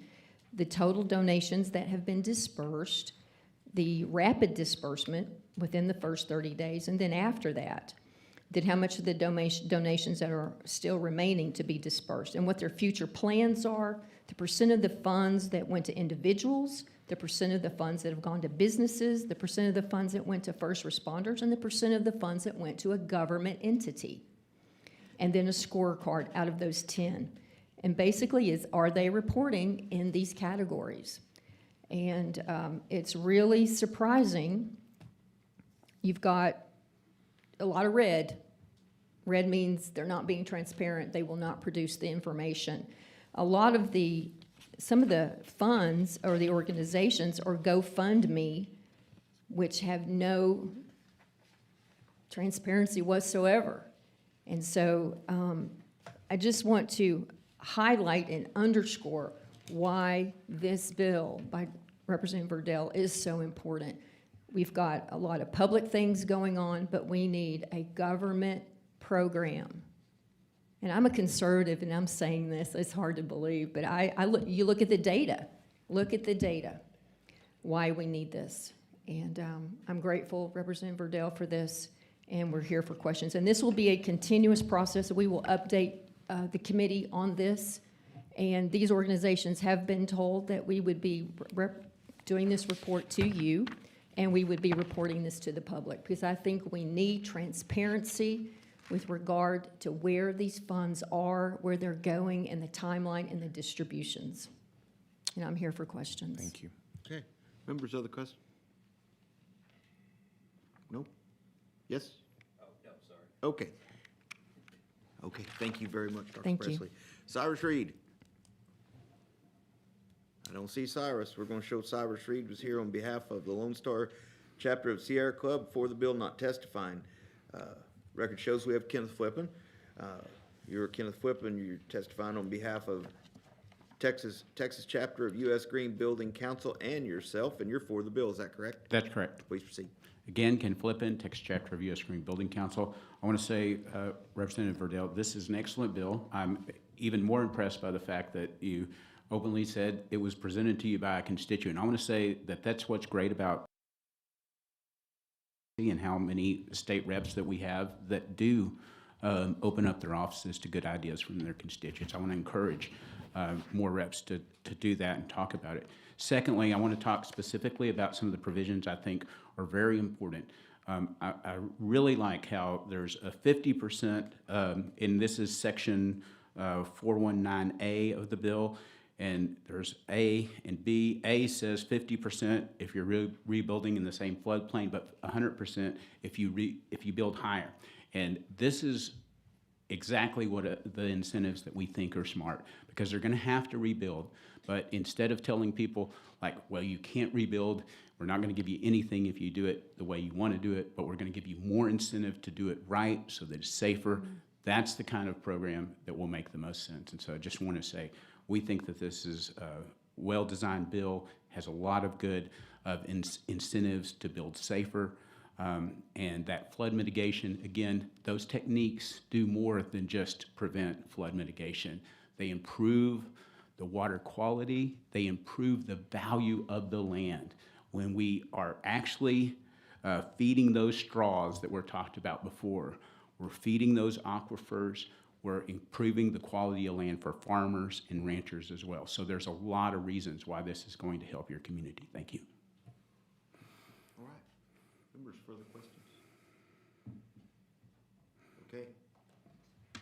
We do have one. Who is it?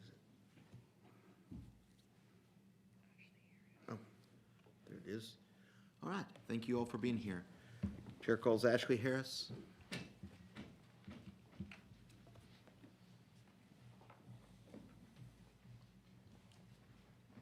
All right, Ashley Harris, we show you are here on behalf of United Ways of Texas, and you're neutral on the bill, is that correct?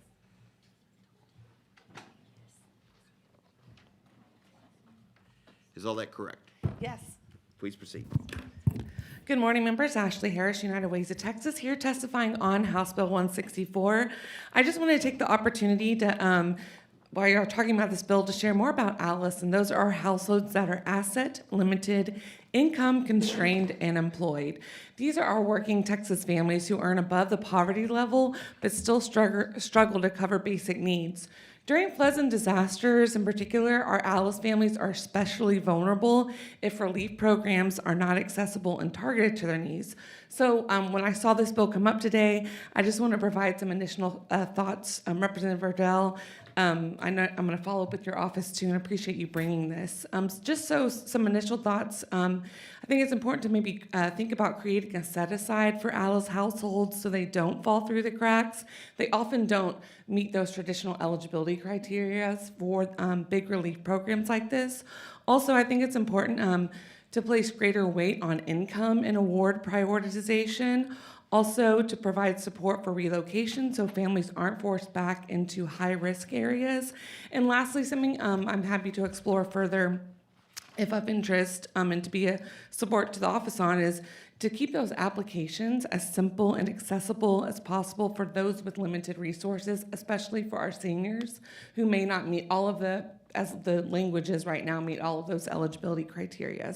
So I think these steps could be important and to ensure that the bill not only helps families rebuild, but also strengthens their long-term resilience after the recovery process. And I think it's important to remember that ALICE growing population actually is seniors. ALICE is our local cashier, our child care provider, our small business owner. We want to ensure that these Texans are also supported in recovery because they do keep our communities running, especially our smaller communities. Representative Verdell, thank you so much for bringing this. And appreciate the opportunity to maybe continue working with your office to ensure that we can ensure that all of our Texans who are most vulnerable can be supported by this program. Thank you for your testimony. Thank you. Members, questions this witness? I see none. All right, where's my book? Okay. Members, that's all the witnesses I have signed up. Is there anyone else wish to testify? I would, yes. Thank you so much. Ma'am, before you talk, May I? No. please come up and Okay, please I'm come so forward sorry. and let us get you on the witness list. Okay, you're gonna have to register at the kiosk. Say you need to go out in the hall. It's okay. If you want to testify, you go register, and we will talk to each other for a minute. Remind me the bill number? HB 164.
I just start? Okay, now we show you're Stephanie Morris. I am. You're testifying here today on behalf of yourself, and you're for the bill. I'm strongly for it, and I'm incredibly grateful for West Purdell for Please bringing proceed. this bill. I'm Stephanie Morris. Our home in Apiary flooded July 5th.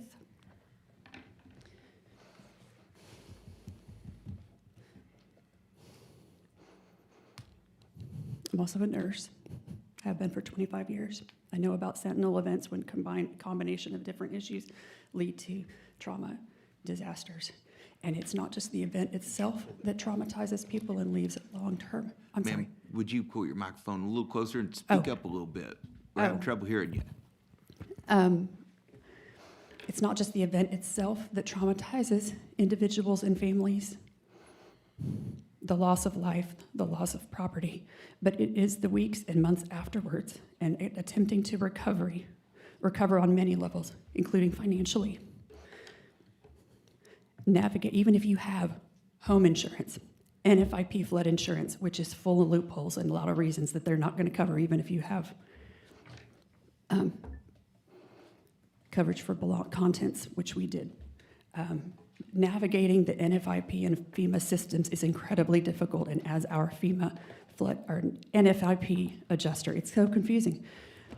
Carl said, after one of our volunteers had a stroke after he left our job site, ripping down halls, tearing down walls, tearing out insulation, he had a stroke, and the adjuster said, yeah, this is very common.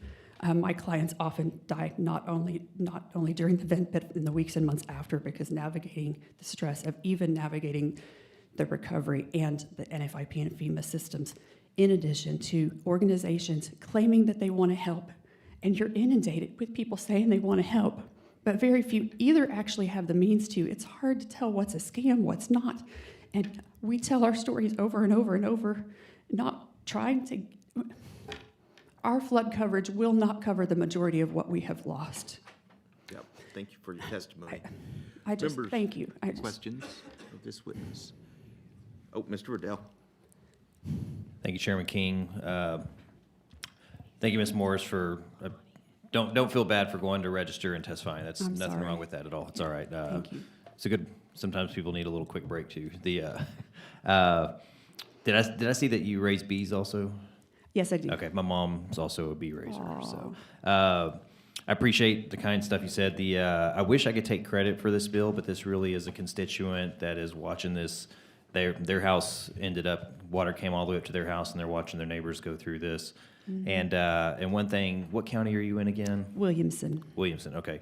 So, and I know Brennan had mentioned this earlier about possibly it just being Kerr County. And I may need to make a substitute for this, but what I see is it just specifies Hill Country, the July 2025 Hill Country floods. And so I could be wrong, but at the moment, what I am looking at and understanding is that this would apply to anyone affected by the 2025 Hill Country floods. And so I have a note here that maybe we need to designate that a little better of what counties that encapsulates, but I do appreciate you coming up and thank you. So, yes, ma'am. Could I say one thing? The families in Sandy Creek, which is actually a finger of Travis County. Mm-hmm. At least 10, if not more, individuals' lives were lost there and many homes. So if it's going to be clarified, please, Williamson and Travis counties. Yeah, appreciate Thank you, that. sir. Copy that. Thank you very much. Thank you for your testimony. Members, further questions of this witness? Seeing none, thank you for being here. All right. Now, is there anyone else who wishes to testify on, for, or against House Bill 164? Seeing none, Chair recognizes Representative Verdell to close. Thank you, Chairman King. Just for the members up here, if you notice that I have any flaws in the bills, I'd love to know about them and fix them where we can, and I would appreciate that constructive criticism if it's there. And with that, I close. Thank you all very much. Well, I've just got one comment. The idea of the bill is good. Your constituents obviously are in need and are watching, and we do better work when the public participates. Yes, sir. I think. I see a few flaws. The only flaw that I can see is the next hurricane the next whatever, where's the money coming from? How do we structure it? And is TDM the right agency to actually administer it? Yes, sir. Yeah. That's my question. So, I'm glad you brought that up. I had this answer for you already before you Okay. asked it. One of the things that, this bill is focused on the hill country, but I think what's valuable is when we put this in the code and if we have another special session because of a natural disaster with a special committee, a select committee, I think that this code could be amended very easily where it then shifts over to that natural disaster if that occurred. So, or there is another way to do it too, but Sure, I appreciate that, sure. yes, sir. Well, if you're working on something of a substitute and some other language you're going to clean up, we'll look forward to seeing that. Yes, sir. Thank you, Chairman. Appreciate Yes, it. sir. Cool. Thanks. All right. So you close. Oh, with that, I close. All right. If there's no objection, House Bill 164 be left pending. Is there objection? Chair hears none. House Bill 164 is left pending. All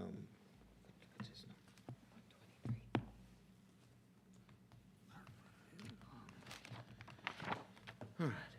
Chair lays out House Bill 123, recognizes Representative Martinez to lay out the bill. Thank you, Mr. Chairman and members. This is Dr. Lanali's bill, and he asked for me to lay it out for him. House Bill 123 would prohibit overnight lodging in floodplains, require flotation devices in overnight facilities near waterways. It would also mandate weather alert radios in each overnight facility, a camp-wide warning system that reaches all, integrates with the National Weather Service and local river alerts, works offline, and can be manually triggered. This also requires a written emergency plan covering evacuation, transport, muster points, equipment use, EMS notification, warning system procedures, and active shooter response. This plan must be approved by the local emergency response agency, shared with campers and parents before each session. Weekly head counts reported to the agency, and require at least 3 evacuation drills yearly per session safety drills. Designates an emergency preparedness supervisor with each session to run training, maintain equipment, and ensure compliance. I believe that, having a proactive approach is exactly what this bill does. It's about preparation, protection, and prevention so that tragedies like this shall never happen again in the state of Texas. And we respectfully ask for the support of House Bill 123. Okay. Members, are questions of Representative Martinez? Seeing none, you have a witness. We'll call you back shortly. Chair calls Tyler Robertson.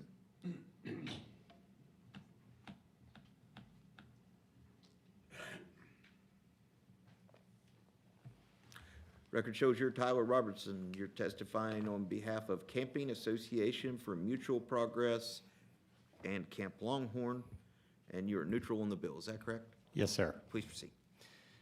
Good morning, Chairman King and members. My name, once again, is Tyler Robertson. I'm here on behalf of the Camping Association for Mutual Progress on House Bill 123. I also serve as the director for Camp Longhorn C3. We strongly support the overall goals and many provisions of House Bill 123, but we do have some concerns with a few provisions in the bill. Our first concern is the prohibition of cabins located in the definition of floodplain. As we know, there are several different definitions of and distinctions between floodways and floodplains. So we would urge a closer look to ensure the appropriate definition is in place, similar to the provisions that was added to Senate Bill 1 last night. Camps across Texas are as diverse as our geography. Many are located near rivers, creeks, coastal areas, or lakes, and the behaviors of those waters can vary greatly. A measure that may be appropriate for a river does not necessarily translate effectively to a body of water such as a lake. Second, while we agree the weather radios should be required, we think that it would be more appropriate for those radios to be in our cabins of directors, senior staff, and operational buildings. Our concern is having them in the cabins with minors sleeping. We know that this issue was also addressed in SB 1 last night. And lastly, with the disclosure of emergency plans, we just want to ensure this is done in a safe and confidential manner to ensure these plans do not get into the wrong hands. We look forward to continue working with you to craft policies that both honor the memories of those lost and ensure the safety of every child who attends camp in Texas. Thank you. Thank you for your testimony. Members, are questions of the witness? Seeing none, thank you for being here. Thank you all. Is that it? All right, is there anyone else which to testify on, for, or against House Bill 123?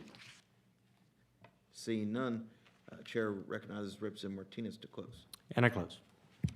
If there's no objection, House Bill 123 will be left pending. Is there objection? Chair hears none. House Bill 123 is left pending. Mr. Darby? Which one do you want to do first? 48. Oops. All right. Chair lays out House Bill 48. Recognizes Chairman Darby to explain. Thank you, Mr. Chairman. Members, we all have alert fatigue. We currently operate multiple alert systems, including amber, silver, blue, endangered missing persons, a power outage, and active shooters. These systems have saved countless lives, but their frequency and overlap can overwhelm residents.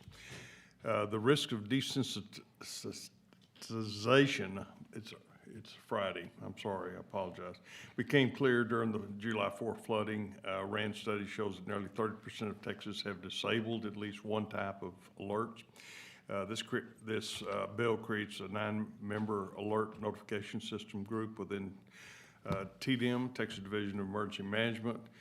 It began the work no later than December 31, 2025, and they will look to study the effectiveness, coordination, and regulatory framework of Texas statewide alert systems. The study will specifically address the impact of notification fatigue, evaluate compliance with state and federal regulations, and explore ways to streamline and modernize alert operations. The working group may consult with FEMA and other agencies to gather necessary data and expertise.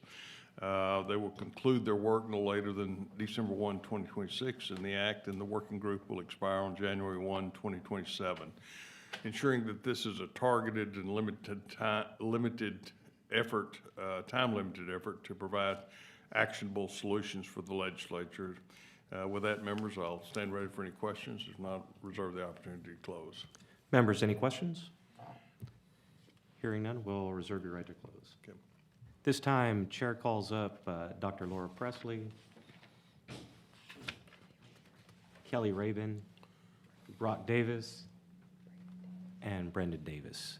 You could please state your name, who you represent, and your position on the bill for the record. You want me to go ahead? You want me to start before they? Yes, go ahead. Okay, Dr. Yes, Laura ma'am. Presley for the bill.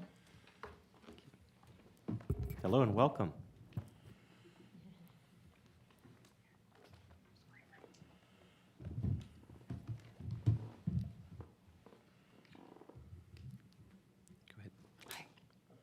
You can go ahead. You all can go ahead and just state your name and who you represent. Hi again. I'm Kelly Raybon, and I am a mother from Houston. My sons, Braden and Brock Davis, were at Camp La Junta on July 4th. And Ms. Raybon? Yes. We're going to go ahead and let Dr. Presley, since she already started, and then we'll get back with you so we can hear your whole testimony. Oh, I apologize. I'm It's sorry. okay. I thought you You're were saying fine. that she'd started already. You're- Oh, I'm so sorry. It's okay, don't worry. You're fine, you're fine. You did the right thing, you're fine. Don't worry Okay. about it. Okay. I'd spoken at the meeting in Kerrville, Representative Darby, and I love the bill. I love it. I think it's brilliant that this study group do what's needed from a very detailed standpoint. And I had handed out, it was very late in the evening, some of you may not have been there, but I handed out a paper from, it was a published paper in 2016 by scientists, weather scientists at NOAA. And they recommend that we have a flood alert level, discrete levels, very similar to like hurricanes and tornadoes. And I just want to plant the seed again. You have that paper, and when this group, they're going to hold hearings and there'll be public testimony and all this, and I will be presenting this to them too. But I think this is a great opportunity for them to evaluate that. We don't need the federal government to make any designations for flooding, flash flooding degrees, and then you have public policy that you define. If it's this level, this is at minimum what these county officials have to do. No choice. It's defined, it's automatic, it's, not to every nth degree, but regard to this level. And then you get past this alert, fatigue, and you give these county officials guidance from you as a public policy. So I just want to reiterate that, and I will continue to work with that. The Lord put this on my heart. I spent hours praying for these children. I know we all did. And I usually don't work on these type of issues in the legislature, but this has been something that I'm very passionate about right now and needs to be done right. So bless you. Thank you.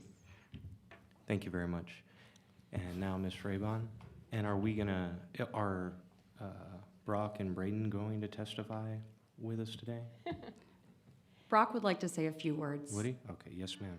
Maybe. But if I could speak first, I think he may chime in afterward if Yes, that's ma'am. okay. By all means. Thank you. Good morning. My name is Kelly Raybon, and I am a mom from Houston. My sons Braden and Brock are here with me today, and they were at Camp La Junta on July 4th, and they are alive not because of an emergency plan, but because of the quick-thinking, brave teenage counselors who saved them. I wasn't sure that I would speak again, but yesterday my 7-year-old Brock looked at me after hearing about some of the testimony from earlier this week and said, "Mom, can I please go and tell them what happened?" So that's why I'm here, for my sons and every child who still carries that terror in silence. And that's why I'm here to demand that you pass legislation that can make a true difference, and you pass it fast. There's things that should have been done, as I think we can all agree, a month ago. Ban camps from putting cabins in known flood zones, require real emergency plans that are vetted by professionals, notify parents immediately when something goes wrong, and hold camps accountable when they fail. This isn't just a suggestion. But I also have to speak my truth, because there was official testimony earlier this week that the legislature has heard, and it doesn't match what my children experienced. Like that campers practiced emergency drills on day one. My sons say that that never happened. We heard that there was an overnight security guard.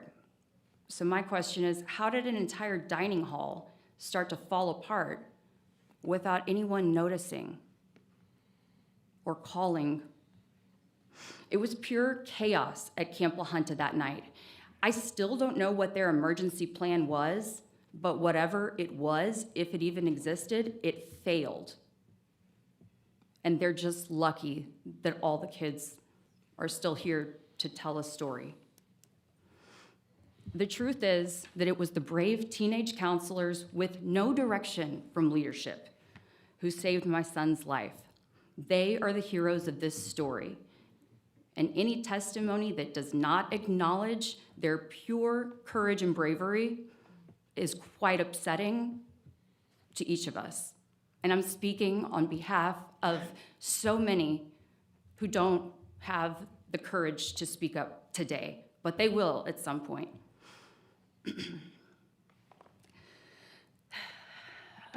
So again, we're here today to demand real change, and I'll close now and give a few words to my son.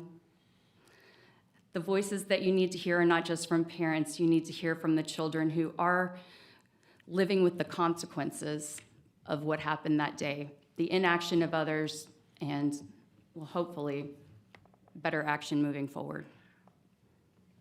Thank you. Thank you, Ms. Raybon. Okay, do you want to just say your name? You want to say your name, please? Yeah. Okay. My name is Brock Great. What's your last name, Brock? Davis. Thank you so much for being here. Do you want to tell them what cabin number you were in? My cabin number was cabin 6.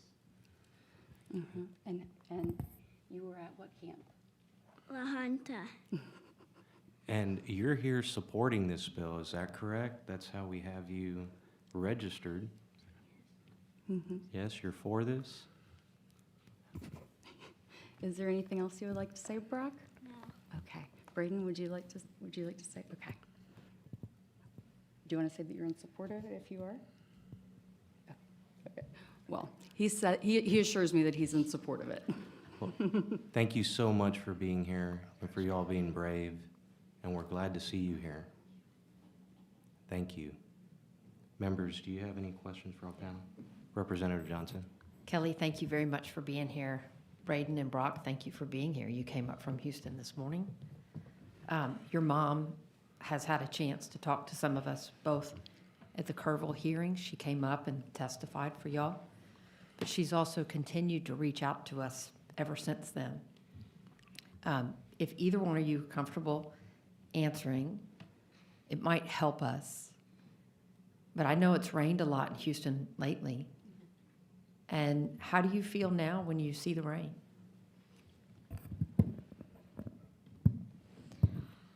Well, when I see the rain, I mostly think, well, yesterday there was really hard rain and, well, I wouldn't say flooding, but where my dad lived, there was like high waters a little bit. And that kind of freaked me out because I went through something that I probably shouldn't have, but camp that day affected me, and it will probably for the rest of my life. You were worried about your little brother. Yes. Makes you a really good big brother. We really appreciate you coming. Brock, we're so proud of you and so appreciative that you would come. How about when it rains for you back home? I'm scared. You get scared? Yeah. Did you get scared before? Yeah. So before the camp experience, you weren't scared of the rain? And so do you know your mom has wanted to make sure that y'all get all the support and help you need, right? Yeah. Well, we're really proud of you both and appreciate you being willing to come to Austin. You represent a lot of little boys and a lot of little girls that need us to do some good work. So thank you both.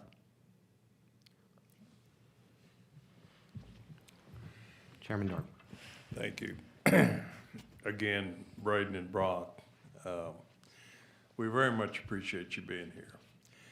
As Representative Johnson said, you're representing, by your presence here today, the voices of other campers, not only at your camp, but other camps along the way and down the river and across various parts of the state, for that matter. And we very much appreciate you being here. Kelly, it's good to see you, and maybe in your words, if not Brock or Braden's, tell us a little bit about the bravery of that counselor and what happened in the immediacy of the moment, even though there may not have been a plan. I'm keenly interested, and I think this committee is, about the immediate response that took place that saved your boys' lives, and I'd like for you to share that if you can. Of course. Thank you so much. I have spoken to several counselors, not every single one, but those that, I've been able to, and parents of counselors as well. Yes, would you like to say something? Okay. One of the Camp Mystic girls went down the river to our camp. One of the Camp Mystic girls was? Ended up at Camp La At Junta, Camp La yes. Junta. That was scary, huh? Yeah. The boys were, Brock, my understanding, was awoken when the mattresses were wet already. So the water had already risen that high so quickly into their cabins. And so at that point, things were already floating. One that I talked to yesterday said there wasn't even time to grab their own flashlights. And so then they started moving up to the upper bunks. Brock, how did you get to the upper bunk? Do you remember? I climbed up to the ladder. And then when they determined that that wasn't high enough, there was more water pouring in, then they went all the way up to the rafters. And I mean, I was even looking at a photo this morning, and it's so disturbing when you see the boys on mattresses with what appears to be about, a foot of clearance. Or sitting on the rafters with water about a foot away from them, and their head is about even with a ceiling fan. And there was discussion about, well, maybe we can pull out the ceiling fan and try to get out that way. There was no communication by all accounts that I've heard, and all I can do is represent the voices, because I wasn't there clearly, but tell you what I've heard on behalf of people who can't speak up themselves. They weren't being directed by anyone else, and a true adult. These were kids saving kids. How old was that counselor? 17. So we have a 17-year-old in charge of how many campers? 15, and then there were, so this, he characterized it as a building, but really it was 3 cabins in one structure. So really, and I don't have the specific numbers, but it could have been about 45 or 50, somewhere between 40 and 50 kids in there. With one counselor? No. With probably 2 counselors to each cabin, so maybe 6, would you say, counselors in total? 9, so, the counselors in training too, so maybe, yeah, somewhere between 6 and 9. Now, this was not, I think I have seen videos of a cabin floating down. That was not these boys' cabins, right, that floated? Well, sort of. So Brock's cabin was the cabin in the background that had water up all the way to the top, and he was in there. The smaller cabin that you saw floating by, those were, they say, staff members, but still they were maybe 20 or less, right? They were counselors. Okay. And that floated down a couple And hundred it yards? hit, and it hit the structure that Brock was in, yeah. Okay. Before it, yes, please, go ahead. So what had happened was that little cabin, or what we call casas for the counselors and other staff, it had hit the structure that Brock was in and had actually knocked one of the walls down. So while they were up in the rafters, one of the walls fell down. And then it floated like 100 yards and then hit a tree, and then all the staff in there went out, and as soon as they got out, they started trying to get out the other kids in the structure Brock was in. But I think from your testimony, Kelly, that there was not a plan that was presented to the boys when they began their camping experience that week. Certainly not, there was no plan rehearsed. There was not an evacuation method set, nor was that rehearsed. There was no direction about seeking higher ground or assembly point. There was just nothing either practiced or in place that would have given your boys or other campers directions in time of crisis. Well, That's, yes, and, yeah, just a calamity of errors across the board as far as I'm concerned. Well, I very much appreciate you boys. Thank you for taking the time to come with your mom and give us the benefit of your experience. It's meaningful. We're listening to you and others. We're going to do everything we can to protect you and people who want to enjoy the experience of camping. It should not be a life or death flip of the coin. It ought to be, we ought to be able to protect you in these situations. So thank you again for taking time. Kelly, thank you for coming. If I could add one more thing, I also just want to say too, I mean, Brock is wearing his Camp La Junta shirt today, and we have Camp La Junta signs in front of our house still, you know, so it's not like, I want to make that very clear that especially this one, Braden, that was going to be his 3rd summer there. So it's a deep love for that camp. Yeah, We just, I want to support their love for that. We just have to make it safe. I think that sentiment is shared by most everyone. See the value in the camping experience. We certainly don't want to take away from that. I've had kids and grandchildren, my kids and my grandchildren have and are continuing to enjoy that experience. We just want to make it safe. It should not be, we as adults should put in place protective measures that will give these campers and their parents assurances that plans have been considered, plans have been adopted, plans are being rehearsed, plans are being executed, and if time of need, they are there available to save lives. That's what this process is about. And thank you for being an important part of that voice. Thank you, Mr. Members, any other questions? No. Thank you all very much for being here today. And boys, thank you for your courage. Is there anyone else wishing to testify on for or against House Bill 48? Chair hearing none, recognizes Representative Darby to close. Thank you, members. Thank you, members, and I close. Thank you. It's the chair's intent to leave House Bill 48 pending. Is there any objection? Hearing none, House Bill 48 will be left pending. This time, chair lays out House Bill 66 and recognizes Representative Darby to explain the bill. Thank you, Mr. Chairman, members.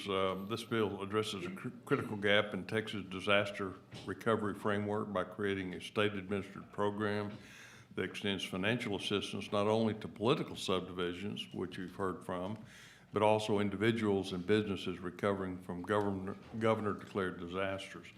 This bill creates a disaster relief and prevention matching grant and loan program administered by TDM. The program is funded through a new disaster relief and prevention account in general revenue supported by legislative appropriations, loan repayments, and private donations. The program offers 2 forms of aid, matching grants and loans. Political subdivisions and businesses in governor-declared disaster areas that qualify for FEMA or SBA assistance may apply for both grants and loans. Individuals may assess low-interest loans for up to 10 years for the repair and rebuilding of homes and for mitigation improvements. Eligibility of uses of funds include disaster recovery, remediation, and the construction of infrastructure to prevent or lessen the effects of future disasters. To ensure accountability, all recipients must enter into written agreements with TDM and are subject to audit authority. Members, this strengthens Texas' ability to respond and recover from disasters by providing timely, flexible, and accountable state-level assistance. With that, members, I'll be glad to answer any questions. Reserve the right to close. Members, any questions? Hearing none, I will reserve your right to close. This time, Chair calls up Dr. Laura Presley, Kenneth Flippin, and Larry Leinschmidt. Please state your name, who you represent, and your position on the bill for the record. Thank you.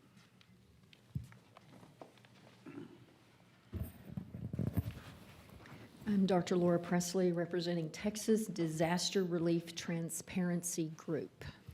Kenneth Flippin, Texas Chapter of U.S. Green Building Council for the bill. For Thank the you. bill. And I'm just going to call for Larry Lindenschmidt one more time. Is Mr. Lindenschmidt available? Right. Dr. Pressler? Thank you.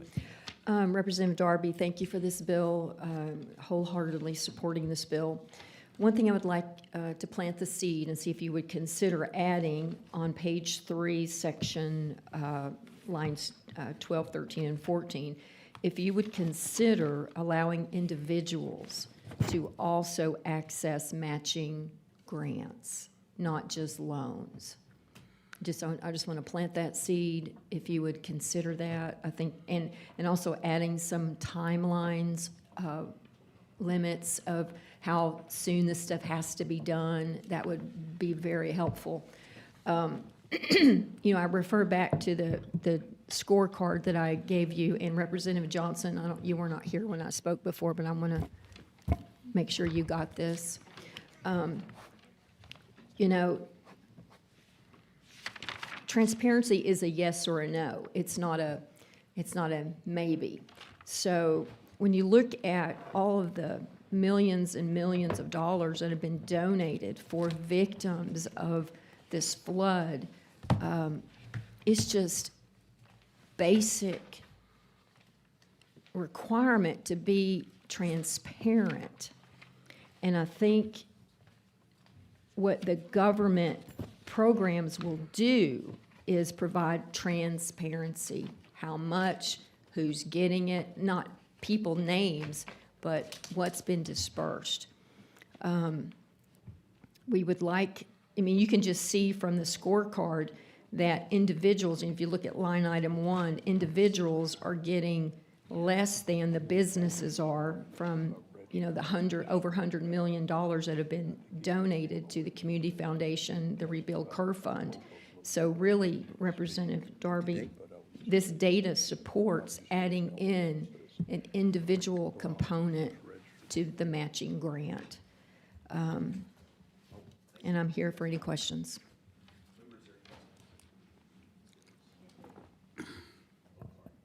Just turn it off. Thank you for that testimony. Members, there are questions of the witness. Seeing none, thank you for being here. Yep, we will. Okay. We also, Stephanie Morse.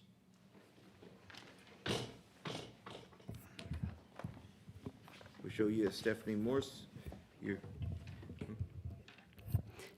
Yes, sir. Stephanie Morse, registered on behalf of self and Birds and Bees Farms, and you're Yes. for the bill, is that correct? Very much so. I can't say that I am very familiar with the details of it, but I just would like to reiterate that those of us living with our home in Apiary flooded July 5th. The aftermath of that and navigating NFIP and FEMA, somewhat phantom resources that we've paid for.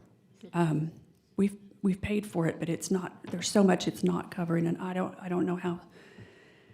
Anything you can do to help businesses, individuals, anything helps.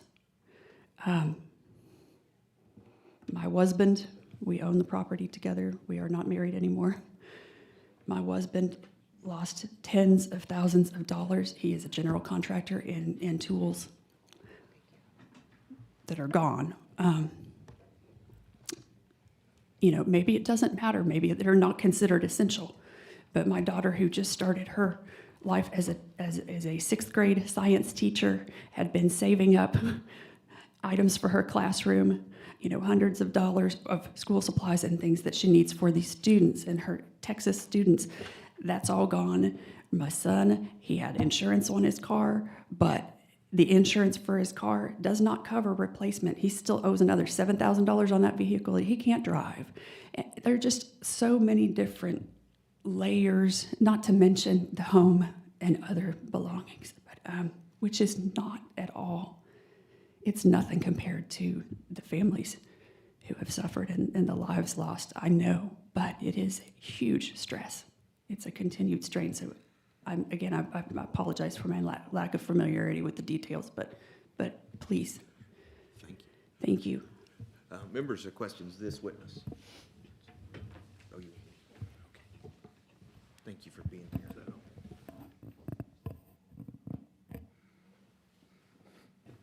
Okay, now we have Kenneth Flippin. Record shows you're Kenneth Flippin. You're here on behalf of Texas Chapter of U.S. Green Building Council and yourself, and you're for the bill, is that correct? That's correct. Please proceed. Again, Ken Flippin, Texas Chapter of U.S. Green Building Council. Want to especially thank you for this bill. I want to point out that the value here is not only rebuilding, but also the flood mitigation part. The flood mitigation part goes back to what Larry was talking about. Our Christian values tell us that our neighbor is who we're supposed to love, and our neighbor is the person that we're saving when we do this flood mitigation as a community. Every drop of water that comes down is either going to go up through evaporation, it's going to go down through going through our soil, or it's going to go out. And that means that it's collectively pulling into an area that's going to cause more flooding. And so the more we can do to give these counties and cities the pushing that water down, the more it's going to improve safety, but also, again, all of those other benefits of having a healthy water system that makes our land and our soil like it was 200 years ago when the buffalo and the beavers were making our land into a sponge, versus now all the things that we have done have made it into a slide. We can change that. These are not liberal, new ideas. These are going back to nature-based conservation approaches that have been here long before we were able to understand them. Thank you. Thank you. Members, are questions, Mr. Flippin? Seeing none, thank you for being here. Last call for Larry Lindenschmidt. Okay, we're going to show Larry Lindenschmidt was here on behalf of himself for the bill, not testifying. Is there anyone else which testify on, for, or against House Bill 66? Seeing none, Chair recognizes Representative Darby to close. Thank you, members. I close. Okay, questions for Mr. Darby? Seeing none. All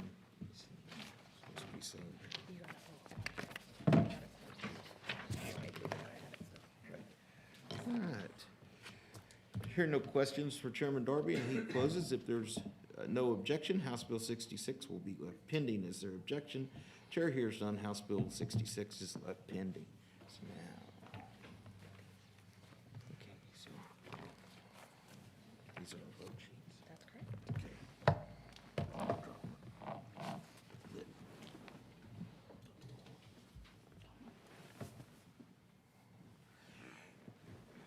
Members, that concludes our bills that we're going to hear today. We're going to take up some pending business before we get out of here.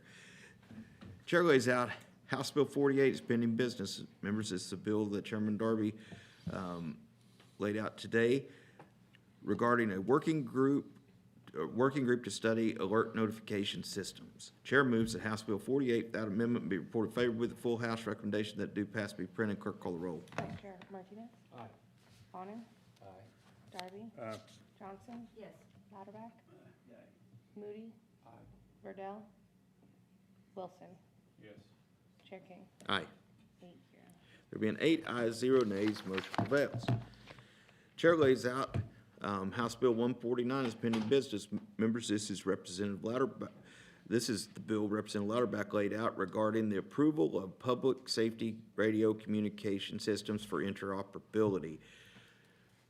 Representative Bonner moves that House Bill 149 without amendment be reported favorably with the full House recommendation that it do pass be printed. Clerk, call the roll. Okay. Huh? Oh, let the record reflect that Mr. Verdell is present. Vice Chair Martinez? Aye. Representative Bonner? Aye. Darby? Aye. Johnson? Yes. Lauterbach? Moody? Aye. Verdell? Wilson? Chair King? Aye. 9-0. There being 9 ayes, 0 nays, motion prevails. Chair lays out House Bill 254 as pending business. Members, this is the bill that Representative Ashby laid out regarding the Rural Infrastructure Disaster Recovery Program. We passed this bill in the regular session. It actually just expands it to include Kirk County. He was the first bill we heard earlier today. Chair moves that House Bill 254 without amendment be reported favorably. The full House recommendation that it do pass be printed. Clerk call the roll. Vice Chair Martinez. Aye. Bonin. Aye. Darby. Aye. Johnson. Yes. Lauterbach. Yes. Moody. Aye. Verdell. Wilson. Chair King. Aye. 9-0. There being 9 ayes, 0 nays, motion prevails. Chair lays out Senate Bill 3 as pending business. Members, this is the bill that Representative Wilson laid out regarding outdoor warning sirens. Because we didn't end up doing a substitute, Okay, and this will be without amendment. okay. Representative Darby moves that Senate Bill 3 be reported favorably. The full House recommendation that it do pass be printed. Clerk call the roll. Vice Chair Martinez. Aye. Bonin. Aye. Darby. Aye. Johnson. Yes. Lauterbach. Yes. Moody. Aye. Verdell. Wilson. Chair King. Aye. 9-0.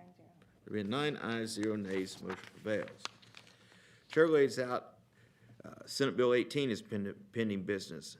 This is the bill that Representative Gertie's laid out regarding the exemption from requirement to obtain a permit for certain dams or reservoirs operation and maintained for flood control. All right. Representative Moody moves that Senate Bill 18 without amendment be reported favorably. The full House recommendation that do pass be printed. Clerk call the roll. Vice Chair Martinez. Aye. Bonin. Aye. Darby. Aye. Johnson. Yes. Lauterbach. Yes. Moody. Aye. Verdell. Wilson. Aye. Chair King. Aye. 9-0. There being 9 ayes, 0 nays, the motion prevails.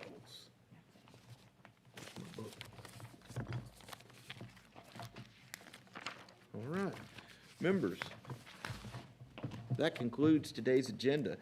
Is there further business before the committee to address? If not, chair moves to adjourn. Is there objection? Hearing none, the committee stands adjourned, subject to call the chair. Good job. Thank you. All right.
you.